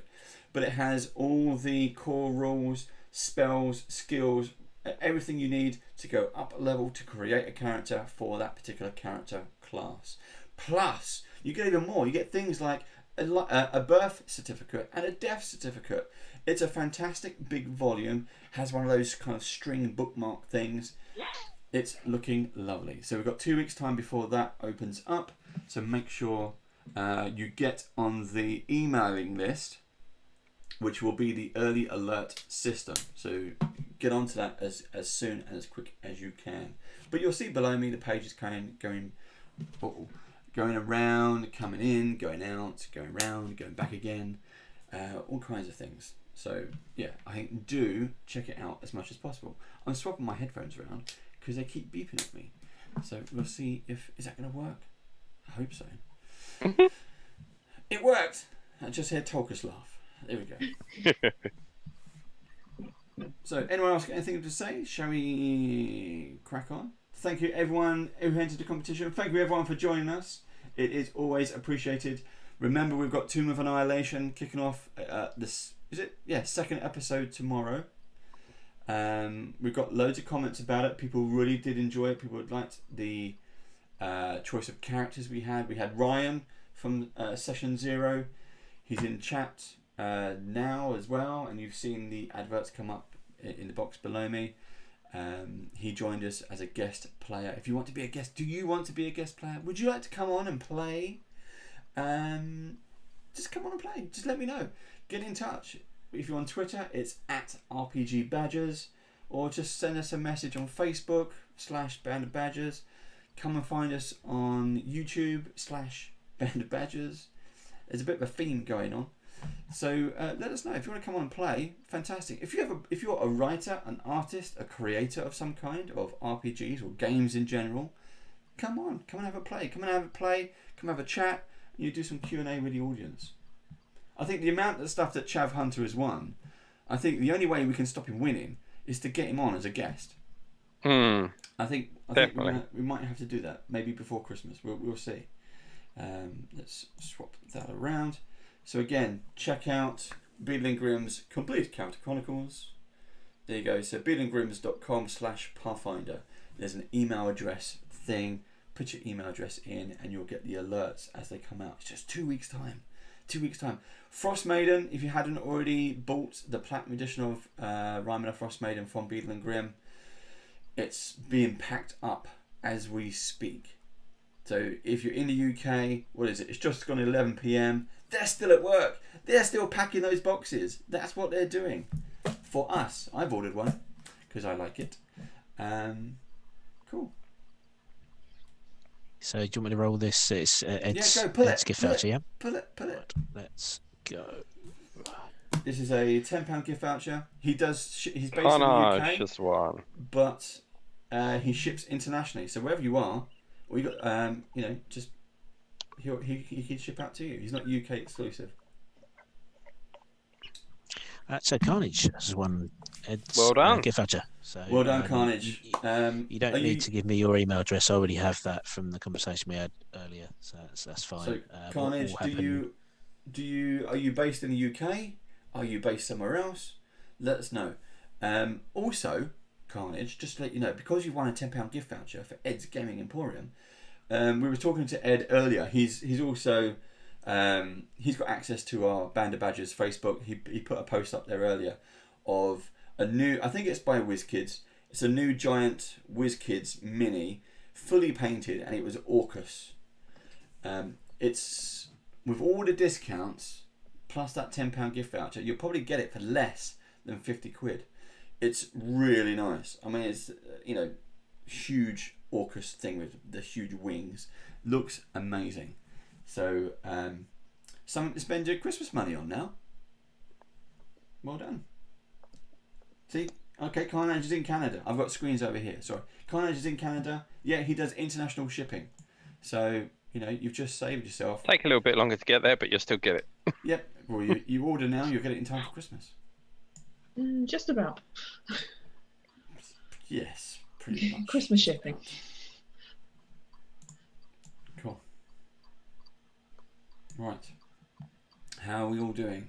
Everybody ready? We're going back. Yes. Are we going Yep. back in? I'm sure this Okay. second half will be full of rainbows and unicorns. Because it can't get Yeah. much darker than it already has. Right, I am going to quickly eat this. So, you make your way towards the ruins on the map. I'll bring up the map so you can have a quick look. Bum, bum, bum. Sorry. Before we head off, because Yeah. Harrison isn't with us, we just leave one of the guards a message to say to direct Harrison up to the old lighthouse. You can pick him up on the way. You have to walk past it. So you're That as well. that as well. So you're at number 25, which is the sawmill. You will have to kind of go this way-ish. And Harrison went into the church to find Xantus. You did find Xantus, Harrison. He was in a good mood, but did explain to you, if the bodies are fully intact, we can certainly talk to them. And then you remembered it didn't have a jaw. No, I go, ah. Yeah. But it's Quite an issue with that. pleasant day outside. Pleasant day. And then you meet Harrison on the corner. Yeah, looking a bit depressed. And then you head along Tower Street and go to number 8. Number 8 is where Mr. Quink lives. And this is the huge ruins of the old light. Okay? So we will now go back to our main screen. And you can you stand outside his door. It's a meager accommodation. It's good. It's good enough. What do you wish to do? Knock on the door. Harrison is going to do the knock that is symbolic of the on the door. On the door. It figures. Oh. He's eating a penguin at the time. Get him to the door with a penguin in his We've mouth. come at the wrong time for lunch. How can I help? I'm having my cup of tea. Yes, there seems to be quite a lot of you. How can I help? We've been sent here by the sheriff. The sheriff let sent me- us. You might be let able me to help show. us with something. I can certainly help. I'm just having my seconds after lunch, you see. Is this a halfling? No, he's a good old gentleman. I will Okay. show you a picture presently. Oh, that's not him. Where is he? I've lost him. He's gone for there. his lunch. There he is. Definitely not that one. Oh, He's God. that one. There you go. I didn't see that. You'd probably be having us for lunch.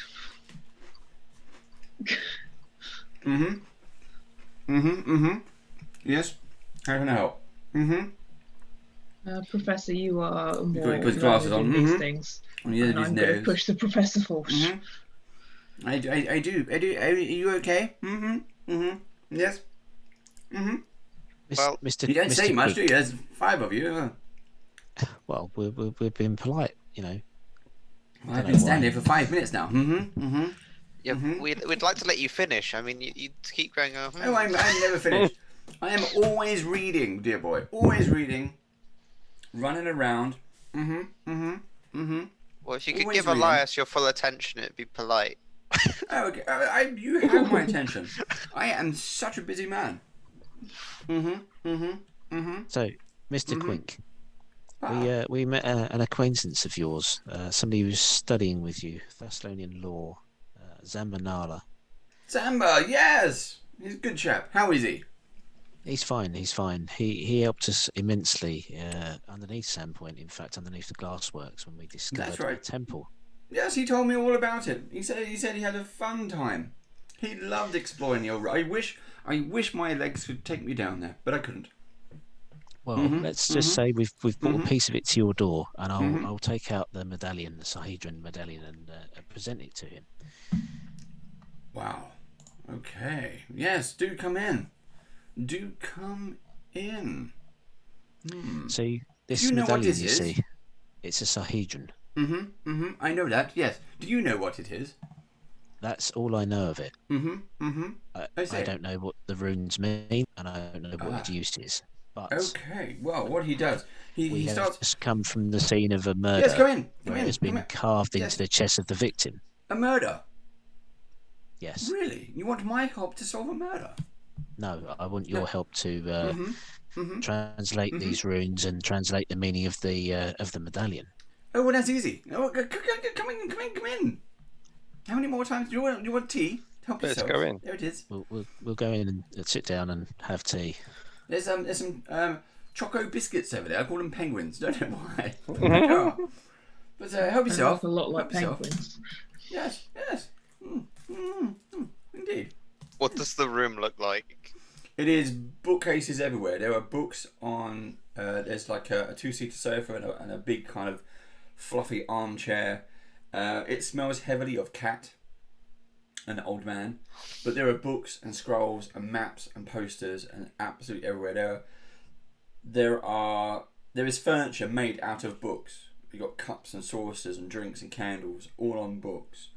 There are lights and lanterns and crystals and all kinds of knickknacks all around the room. As the light shining through the windows, it just bounces off other things, and you just see so much going on all around the room. And in the middle is this old guy called Broder, who is a very nice gentleman, but a bit brisk in his chat, but obviously knows what he is. And he has these kind of podiums, these book podiums. Not just one, he has 4 around the room. And he hurries over to one, he's like, and he kind of, yes, as he's flicking through these books, large pages at a time. Yes, yes, indeed. So, yes, the Sahedron, you say, the Sahedron, you've got one. Have you really? You've got one.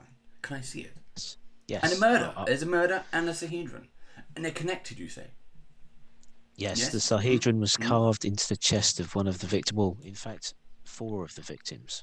There's 4 now. Oh wow! You came in with 1 murder, now you have 4. This has escalated quite soon. I say. So what are we doing? What do you need my help with? Do you think this is it?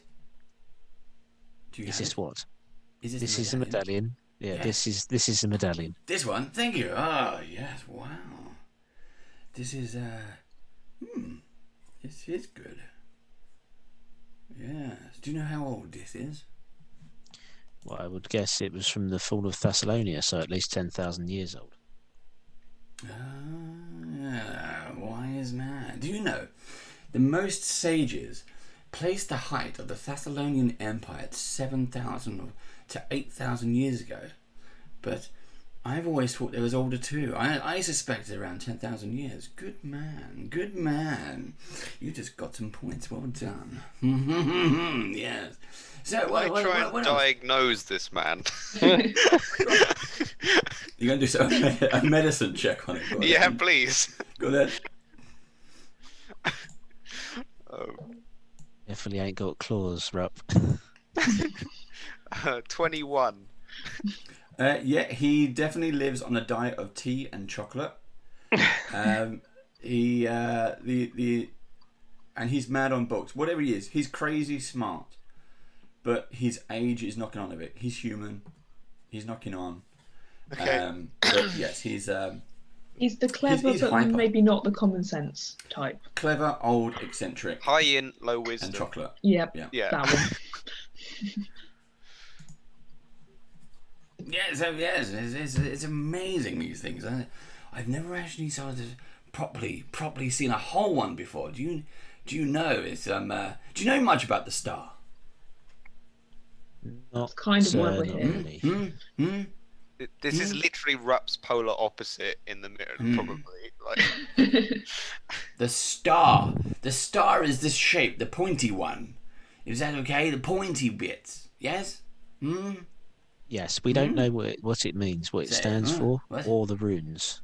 The runes. Now you're asking the right questions, you see. It's always about the right questions, never about the answers. Who cares about the answers? It's the questions. Ask the right questions, and who knows where it could lead you see. I do lots of eyebrow raising. Oh, yes. Now, anyway, so the star, namely, it seems to be one of the most important runes of Fassalon. Did you know that? Did you? No. I'm talking to all of you. You don't seem to be interested in books. Should I go slowly? I'd really you rather speed you up a wouldn't. bit, actually. Books maybe not their forte, but they're not stupid. You know, they may be more physical learners, but they'll take it in. They're not scholars then, are you? Not scholars. Right. They're real world students. Okay. Students, yes. Students always need a good teacher. Have you found a teacher? Yes. Yes? You Yeah, found a life. teacher? Yes, In life. Life Life is the teacher. Life is a wonderful teacher. You know, I spent I don't know how long, decades. Decades. Learning things. I did. Anyway, Many the decades. Sahedron. Yeah, oh yes, the Sahedron. My mind ran away from me then. Yes, the Sahedron. The star itself is you know what? The star itself is known as the Sahedron. Not just the Sahedron, it's a two parts. The Sahedron rune. Now, the rune signifies not only the 7 virtues of rule, did you know that? But it is generally agreed among scholars, not me, to have been wealth and fertility, honesty, pride, abundance, and striving for righteous anger and rest. Did you know that? You did. I can see it on your faces. No, you did not know that. Righteous been playing- anger and rest. Yes. There are 7, and on the 7th day, they did rest. Did you not know that? I will talk to the tall one. He's the one who's got his head up. Yes. He's paying attention, definitely. So, what I can say 7 is... pointy bits. Exactly! See? He's my kind of chap. Now, the 7 pointy bits, also the 7 schools of magic, which are recognised by Fassalon. Did you know that? Yes. Yes. Good. So you follow me on that one. Okay, so... And now, that they are based on the 7 deadly sins. So one of them, and I'll point to the symbol that we found in the Temple of Elagnis, means wrath. Indeed. And which one do you believe is wrath? I'll point to the one that looks like a number 4, because I think that was the one we found in the Temple of Elagnis. Maybe. You could be onto something. You know, there are others which... The things that are understood about Fassalon indicates that its leaders were actually far from virtuous. So your idea on the 7 deadly sins, I mean, it could be right. There are, throughout history, there are places where no matter what religion you come for, we have good and evil. With me? Yeah, it makes sense. Yeah. Okay. Now, in good and evil, there are levels and tiers of good and evil before we hit the grey area, which links us together. So, that means that throughout every normal civilization, every sentient race, good or evil, we believe All of us do, even goblins, which is strange because, you know, goblins. But goblins are classic mortal sins, and those are greed, lust, pride, gluttony, envy, wrath, and what's the last one? Pride. No, I mentioned pride. Oh, did you? What? Sorry, which ones did you say again? Okay, ready? I'll speed run you. Ready? Is greed, lust, pride, gluttony, envy, wrath, and Lust. and sloth. Thank you. You see what I did there? You see what I did there, sloth. Anyway, it's just a very little joke. Rose from the corruptions of the Thessalonian virtues of rule. Do you see? Do you see the connection now? They ruled. Now, this means, in any event, the Sahedron rune was certainly a symbol of power, but one that may have stood for the symbol of the empire itself. Not just good or evil, but everything, the bit that combines us and is part of where we come from. Faith, really. Whatever made us. Do you see? Yes, no? So does that mean Thessalonia was ruled by 7 different lords? Yes, indeed. In maybe fact, the 8th lord, the supreme ruler, carried the Sahedron rune as their symbol. So now you're skipping ahead, you see. So, towards the end of the Thessalonian Empire, yes, indeed, there was one who tried to rule them all. I don't think it'll ever catch on. But, you see, the one... I need a ring for that. It would have been easy. I mean, if you ever find a Sahedron ring, now that would be something to wow. Wow, that's exciting. But anyway, yes, where was I? I can't remember. One to rule them all. Exactly, yes. So they were wizards. They were all the most powerful wizards, and they made these huge sentinels that would show you where their borders of their land were. And you can tell they're magic because although they've been most of them since then, I mean, it's 10,000 years, have been destroyed over time. The bits that stay behind are still imbued with magic, so they haven't wasted away. It's quite remarkable. But anyway, coming back to your murder investigation, see how it goes full circle. Going back to what you're talking about, the one person that. Do you know the name of the person who did this? No, it was 10,000 years ago. No. I mean, I've got scraps, I've got some tablets, some information behind, but nothing from right at that moment because the sky fell.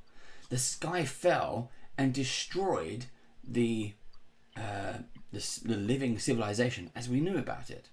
I mean, we have remnants. If you go to Magnemar, the bridge is still there, but no one knows who built it. It was 10,000 years ago, but we've made a new city right there, Magnemar. It's astounding. It really is. And I believe, right outside, the old light, these stupid hick people here, they call it the old light. I don't think that was a lighthouse. I think it was a murder weapon. I think it was a weapon. No one believes me on that one, but you're gonna have to explain your logic behind that. Well, it was huge. You see, they made weapons to protect their coastline. So we would have been in part of the way that I believe the map to be. We would be in a Lasnis rule, you see, and she was wrath, and that's how she controlled her people. You see, by wrath. Now, wrath is hate and fire and all that kind of stuff. So she protected her borders. You see. Now I believe this old ruins, which are outside my house, this is why I got my house right here, you see, was once a weapon, and it spewed fire. Not only just fire, but it could aim and fire over 1 mile away. If you can imagine that any armada trying to approach by sea would just be wiped out. Fascinating stuff. It really is. But the murder, you see, the murder is why you came here. I believe the fact that the killer may have carved this symbol into the flesh of your victims might point to the fact that the murderer is some sort of scholar. I mean, not me, of course. It would have been me. I mean, I haven't left this building in, I don't know, 3 years, 4 years. What year is What's it? the building smell like? Yes. So yeah, it certainly would have been me. I mean, I hope you do believe I'm certainly innocent in all this. I certainly hope you understand that. But yes, it's yes, that is the way it is. Well, the wounds are caused by a creature of sorts. So I don't suppose you know if there are any creatures attached with this Thessalonian worshipping or. Undead ones. It is said. I mean, one of the things they used to do is they used to certainly in here. I mean, in what we call Varisia, and the part where we are, which is part of the hinterlands. I mean, that was Alasnis rule. Now she was, according to the pages that have been left through time, and again we come up with our own theories, and they get written down, they get passed down with history. And if you kind of get past that, she was kind of into mutation. Sometimes with magic, sometimes with medical implements, if you like. But the Thessalonians were very, very advanced, more advanced than what we are today. Yeah, Not about the medical skeletons we instruments. found. Kind of ties in with what we saw, doesn't it? It really does.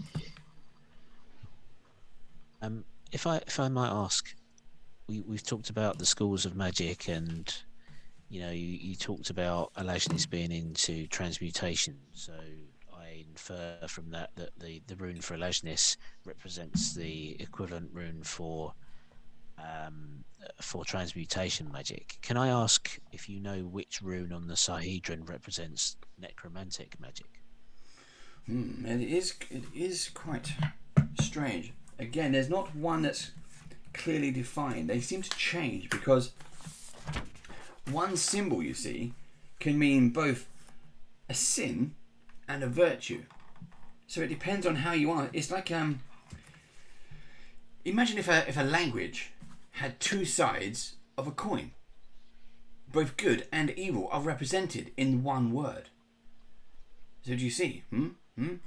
Words have particular power. So if you were after, what would necromancy come under, I wonder? Let me ask a different question then. What you talk about meaning sin and virtue. So we know that the rune means wrath as the sin.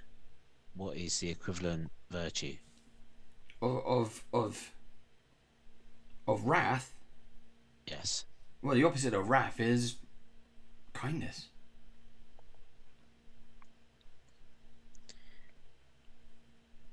But from what we've seen in Alashni's temple, there didn't appear to be any love or kindness. All we discovered was these creatures being summoned from some magical fountain, creatures that are horrid in appearance with orifice-type mouths and long claws that attacked on sight, as well as some of you mutation experiments from a long time ago, and new mutation experiments that had been undertaken on some goblin leaders. There was a horrid 3-armed goblin that we had to fight. So, I cannot see the opposite meaning of these runes. I can only see the sins, not the virtues.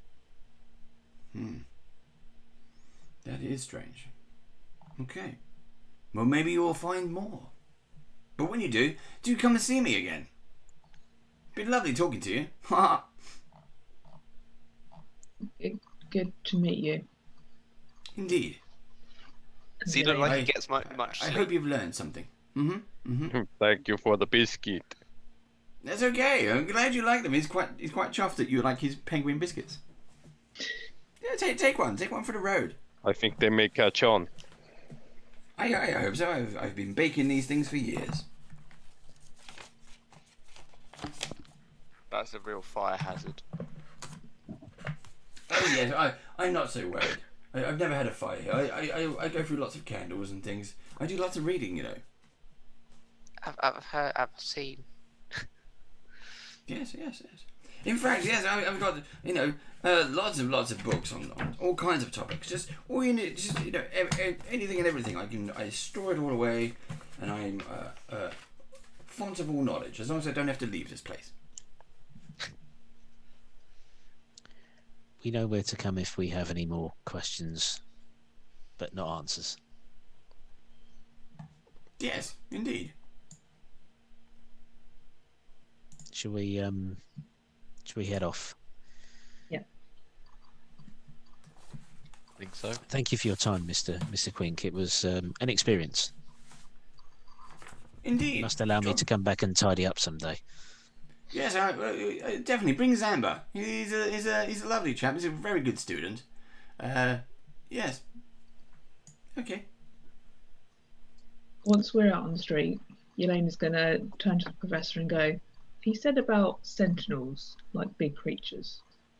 That was a big hedge that we went in like 2 weeks ago, wasn't it? Yes. Yeah. That's a sentinel, isn't it? And Yes, they it is. mark the edge of the territory. Sentinel of Karzoug. Yeah. So we know the border between Alajni's domain and Karzoug's domain was just north of here in the hinterlands. That would also explain why he had her lieutenant locked up. Mm. So that may mean, because there's the remnants of the bridge in Magnimar, that again was another boundary between two domains. Yeah. I have travelled quite a lot of Varissia, and there are many different ancient magical sites, shall we say, and I'm wondering whether they all represent different boundaries between the old Thessalonian domains. Maybe if we can obtain a map of Varissia somewhere, I could mark them on them, and you know, and we can talk about how we break that down. But that's not for now. We need to move on and try and solve the murder, I think, or get some more information anyway. Yeah. We've got lots of information, but I can't see how it ties together at the moment. And I still like Harrison's idea of trying to maybe talk with the dead. Maybe we should go and see the bodies now that are in the sheriff's building, I believe. I spoke with the priest, and he said that the bodies need to be intact. Well, The other ones are, brother. Ah, yes. Well, I didn't tell him about those. I only told him about the ones that we saw. Well, it wasn't something that occurred to us at the time, to be fair. I don't suppose we could purchase a scroll or something that might have the spell, rather than disturb the priest again. But Sure, the priest would be fine with it. We literally saved the town. well, yes, it's on our way back, so maybe we can disturb him again. Yep. Yes, let's do that. So here a montage of the team walking. Slow motion walking down the road. Eating penguin biscuits. We do a drive-by across the church. Not an actual drive-by, but I was going to say, I don't think he'll That's appreciate on the horse and the cart. church being shot up. So it's someone who knows me, who's in the town, Is possibly undead. who may clause, and they said pack in my letter, which Okay. is an odd term to use. Yeah. Mm. Yeah. So I mean, I've heard stories of like werewolves, maybe werewolves. I don't know. Where? Ooh. Yeah. Yeah, things like that, Tolkien. But- Master Rupp, you are funny. Yeah, probably. But yeah, okay, right. We'll carry on. We'll see what's at the next house. Okay, so pick up Father Zentus and then head to the sheriff's station. Okay, so you make your way to the church, pick up Father Xantus with you, and you hurry along to the sheriff's office. And sheriff is there. He's inside. He said, "All right, yep. You here to see the bodies?" That we Yes. We are Yes. indeed. Okay, I found. We found some more information you might be interested in. On one of the bodies we were going through, two of my men found another letter. Well, show us this letter. He rummages around on his desk. Goes, this one. But this one doesn't have your name on it, Rob. Well, that's Anyone's from- name on it? This was from the first murders. He hands it over to you. And I will bring it up on the screen. It says it's all Rupp's fault. He did it. So it was Rob. Blame Rob.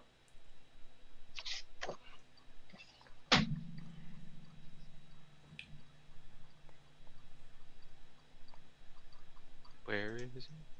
Oh,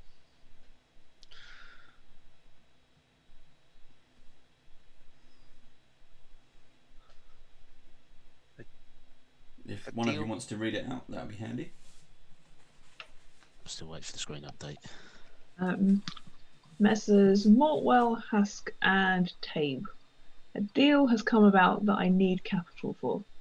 It involves property and gold, and though I am not at liberty to tell you the exact details, it will make us all rich. Come to Bradley's barn on Cougar Creek tonight. We can meet there to discuss our futures. Your lordship. Signed off in the same. Is it the same handwriting? You can do a social check. Go on, Rupp, society. Okay. or something, or someone. I mean, I'll have a go. Well, my memory's not so good. Maybe Mr. Professor Elias should Mr. do Elias, it. yeah. He's Elias, take a look at the letter. society, yeah, Mm. can do that. Say 16 again. Yep, it certainly appears to be the same penmanship. In blood. This one is in ink. Okay. So the names that are on this letter, Sheriff Mortwell, Husk, and Tabe, are they by any chance the names of the three victims? Yes, we believe so. The names of the gentlemen from the first attack were basically known con men from another town. Which town? They come from the town Galduria. These men were found murdered in an abandoned barn south of town just a few days ago. But as I mentioned, their bodyguard survived the assault and subsequently went insane. So where is this survivor now? And have you questioned him? He's down at do you know Have's Sanatorium? Not intimately, no. Okay. I'm There's probably no reason why you would have been there, Professor. But yes, he looked to be completely off his rocker. So we took him there. We cleaned him up, and we took him there. Let old Habe sort him out. Now, one of the No, you're good. There's I more was gonna information. Give you too much. No, there I was going to isn't. give you too much then. Okay, so maybe our killer was resident in town here, sent the letter to the victims in Gulduria, and they travelled to a neutral point somewhere between Sandpoint and Gulduria. I don't know where Bradley's barn is, so I'm speculating, but maybe It's a nice secluded barn in the middle of nowhere. No reason for anyone to be out there. Apart from doing dodgy deals. Mm-hmm.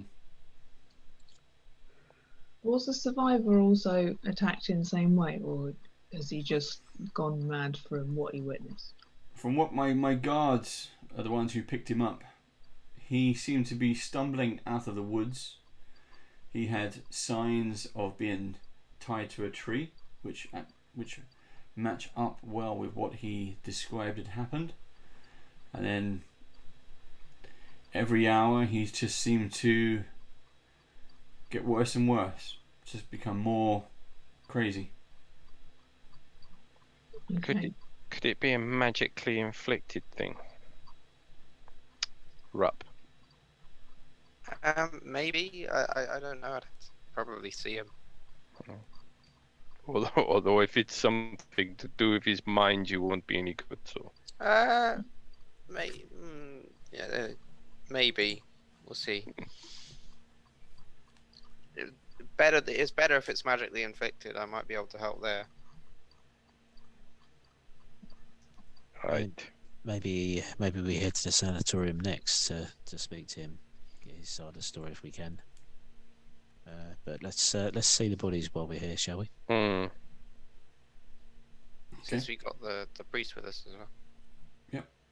The sheriff takes you downstairs, and it's in a cold. It's a room. It's a cold room. There are 3 what appear to be just sort of not exactly operating tables, but just tables where they've laid out the bodies. You see some old holding cells. They keep the main cells upstairs where they can keep an eye on people. So this would have been from previous ownership over the years. And you see the 3 bodies laid out onto the table. Anything we notice immediately? They've all been bound with bound by rope. They have all been cut open in a not exactly a similar fashion to what you saw in the mill with Harking, but they've all been sliced and diced a little bit. Right. Looks like someone. Well, I'll let you do a medical check. Okay. 29. Okay. Yeah, it looks like with the wounds that have been inflicted, it was very hands-on. Some of the wounds you can see are there for torture or torture for pleasure, and they would have been alive for a while. Whoever did this to them wanted them in pain. He enjoyed doing it. It looks like proper torture. Yeah. Before each one finally succumbed to their wounds. I'm guessing. Is the survivor in a similar state, Sheriff? No, he's got a few scratches and things. He did have some kind of what appeared to be a strange bite mark on his shoulders, but apart from that, he was just going a bit crazy. Bite mark, you say? Yep. Should Big? that be a thing? Well, Is it human-sized or big? oh, human size certainly. Yeah, it wasn't. Again, it wasn't monster sized. They didn't take a chunk out. They just bit him. Okay. Presumably while he was still tied to a tree. Bit weird. Any of the others been bitten, Rup? Can you tell? Have they? You look around the bodies and you kind of pull away some of their stuck and dried clothes and things. No. None of these have been bitten. Okay. Fine. Was he let go? Because I can imagine this seems like quite a powerful attacker to take out. Well, we don't know, Master Rupp. I do believe that maybe he was left alive to give us a message. That message may have been lost in his mind. He was. What we do know, what the evidence seems to point to, is he was tied to a tree. He was made to watch. Well, maybe we can talk to these dead men. Okay. I know that Elias wants a plan in place. Maybe we get our messaging correct. I don't know how many shots we have at this, so we should be careful that we don't waste what we have. I mean, the questions. Correct. Yes. I'm not familiar with the entire process, but we need to ensure that we ask the right questions. Yes. Yeah, good thinking. Elias, you got any ideas? Elias, yes. I'm not really familiar with this magic. Should we start with asking for a description, or are these questions needing to be yes/no answers? I don't know how much ambiguity can we ask, or how much ambiguity we're going to get if we don't ask a direct question. We could ask the father what are the limitations of the spell, and how extreme can the questions be? Like Elias said, do they have to be yes/no, or can they be more elaborate to give more than one answer? That's what we're asking the priest. You're asking the priest. Yes, it's indeed. We have to ask the right question. We have to ask a precise question. But we can only ask one of them. We can't ask all of them at the same time. So, which one do we ask? 1, 2, or 3? Well, Which one is the least damaged? They all look pretty bad. the one with the bite. Could that not be important? That's the alive one. Oh. Sorry, I've not been paying too much attention. Yeah. So, I mean, I don't mind. I mean, all of them were there, and Do any of them look like that one of them is in charge or anything? If that makes sense. They're all dressed in the bits of clothing that are still on them. They're all, well-to-do men as such. If you would take a closer look, you realise that the gold rings are not actually gold. It's a bit more gaudy. It's there for show. They are con men. I know So the even type. their outside appearances. Can we ask the sheriff which one is which out of Mortwell, Husk, and Tabe out of the 3? Yep, we actually laid them in order. There's Mortwell, Okay. there's Husk, and there's Tape. Right. Okay. Let's just ask one of them then, I guess. The first guy, Yeah. It since doesn't his seem name to is first matter. on the letter. Yeah. It doesn't Yeah. seem that... Where was the letter found? The Just on the letter was found on one of the bodies Oh, in a jacket or in the Okay. jackets. Yeah. okay. Well, we'll ask the guy with the thing in his jacket then. Okay. I think- that I would be think- Mortwell. I think we should ask about. I say we should ask about Bradley's barn and what was in the barn. Well, that maybe ask about the killer. Yeah. Do you know who it was? Yeah. Blah, What blah, did they blah. look like? Well, or what did he look like? Okay, so Father Xantus sets up his stuff, gets all his gear, and pulls out one of the scrolls. He explains, right, we have one chance. Everybody ready? How many Don't questions? interrupt the spell. It's we may ask one question per 2 caster levels based on the spell. Mm-hmm. So is that we just got one question? Mm-hmm. Cool. So is it going to be describe the killer? Describe your killer. Yeah. Okay, you want me to ask him that, yeah? Uh, Describe your killer. Is it a yes/no thing, or is it actually going to be able to tell? No, when I've done these before, depending on how strong the spirit connection is, and how good they're... We can only do it after a certain amount of time, after death. yeah.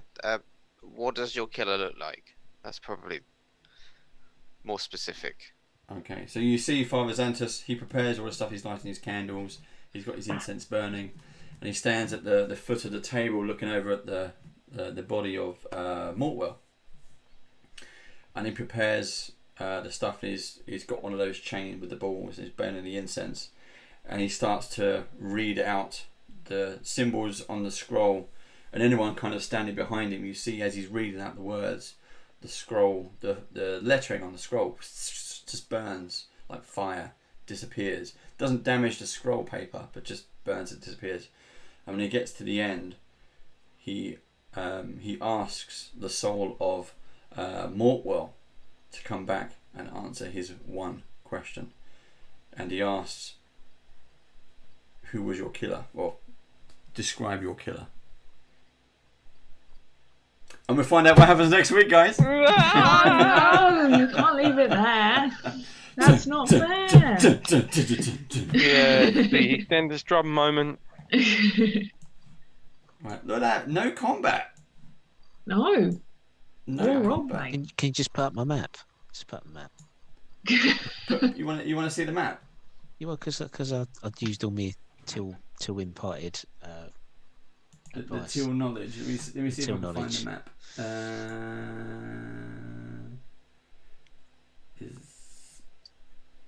Which one is the map? Which one is the map? Got some nice lighting effects there. Is it just in case we attack the dead bodies? Yeah, that's Yeah, what yeah. concerned me. You cast the wrong spell, and yeah, it can all go horribly wrong. Oh, there we go. Animate dead instead. So it's on the screen for everyone on Twitch and YouTube to see. This is the 3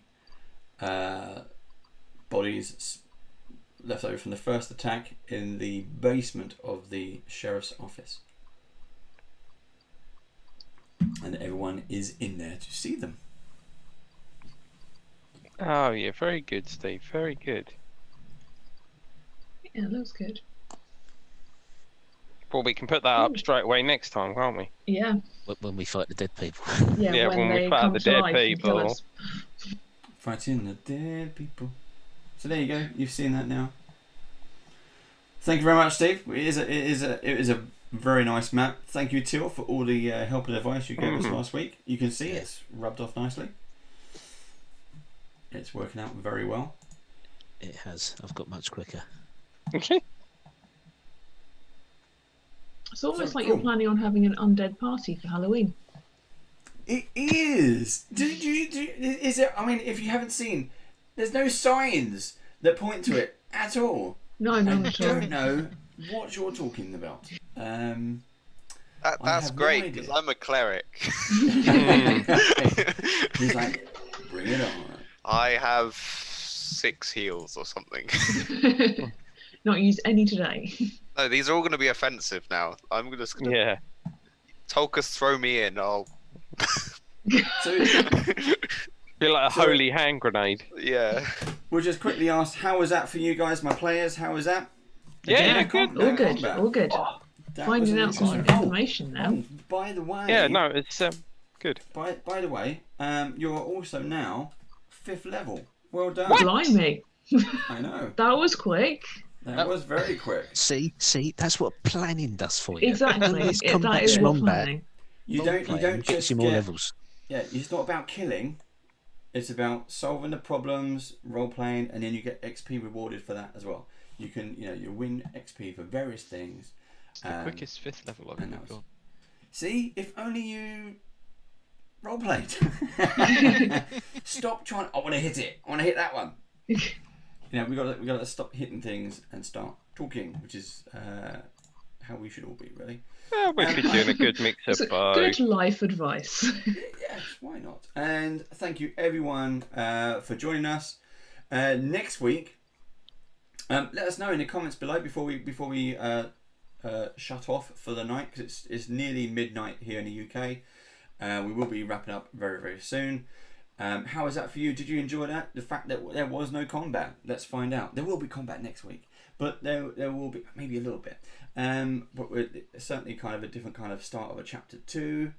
Yeah, it's definitely a different feel from chapter 1. So again, I hope my players like it. I've got my players on 2 screens now. It's great. So thank you everyone for joining us. Next week, you may have seen him in chat, but Josh Maguire from the Maguire Review, fantastic YouTube channel, does all kinds of board games and gaming systems and tabletop games, reviews and miniatures, Pathfinder, WizKids, D&D, does absolutely everything, will be with us. Yay. And he will be joining us and playing some games.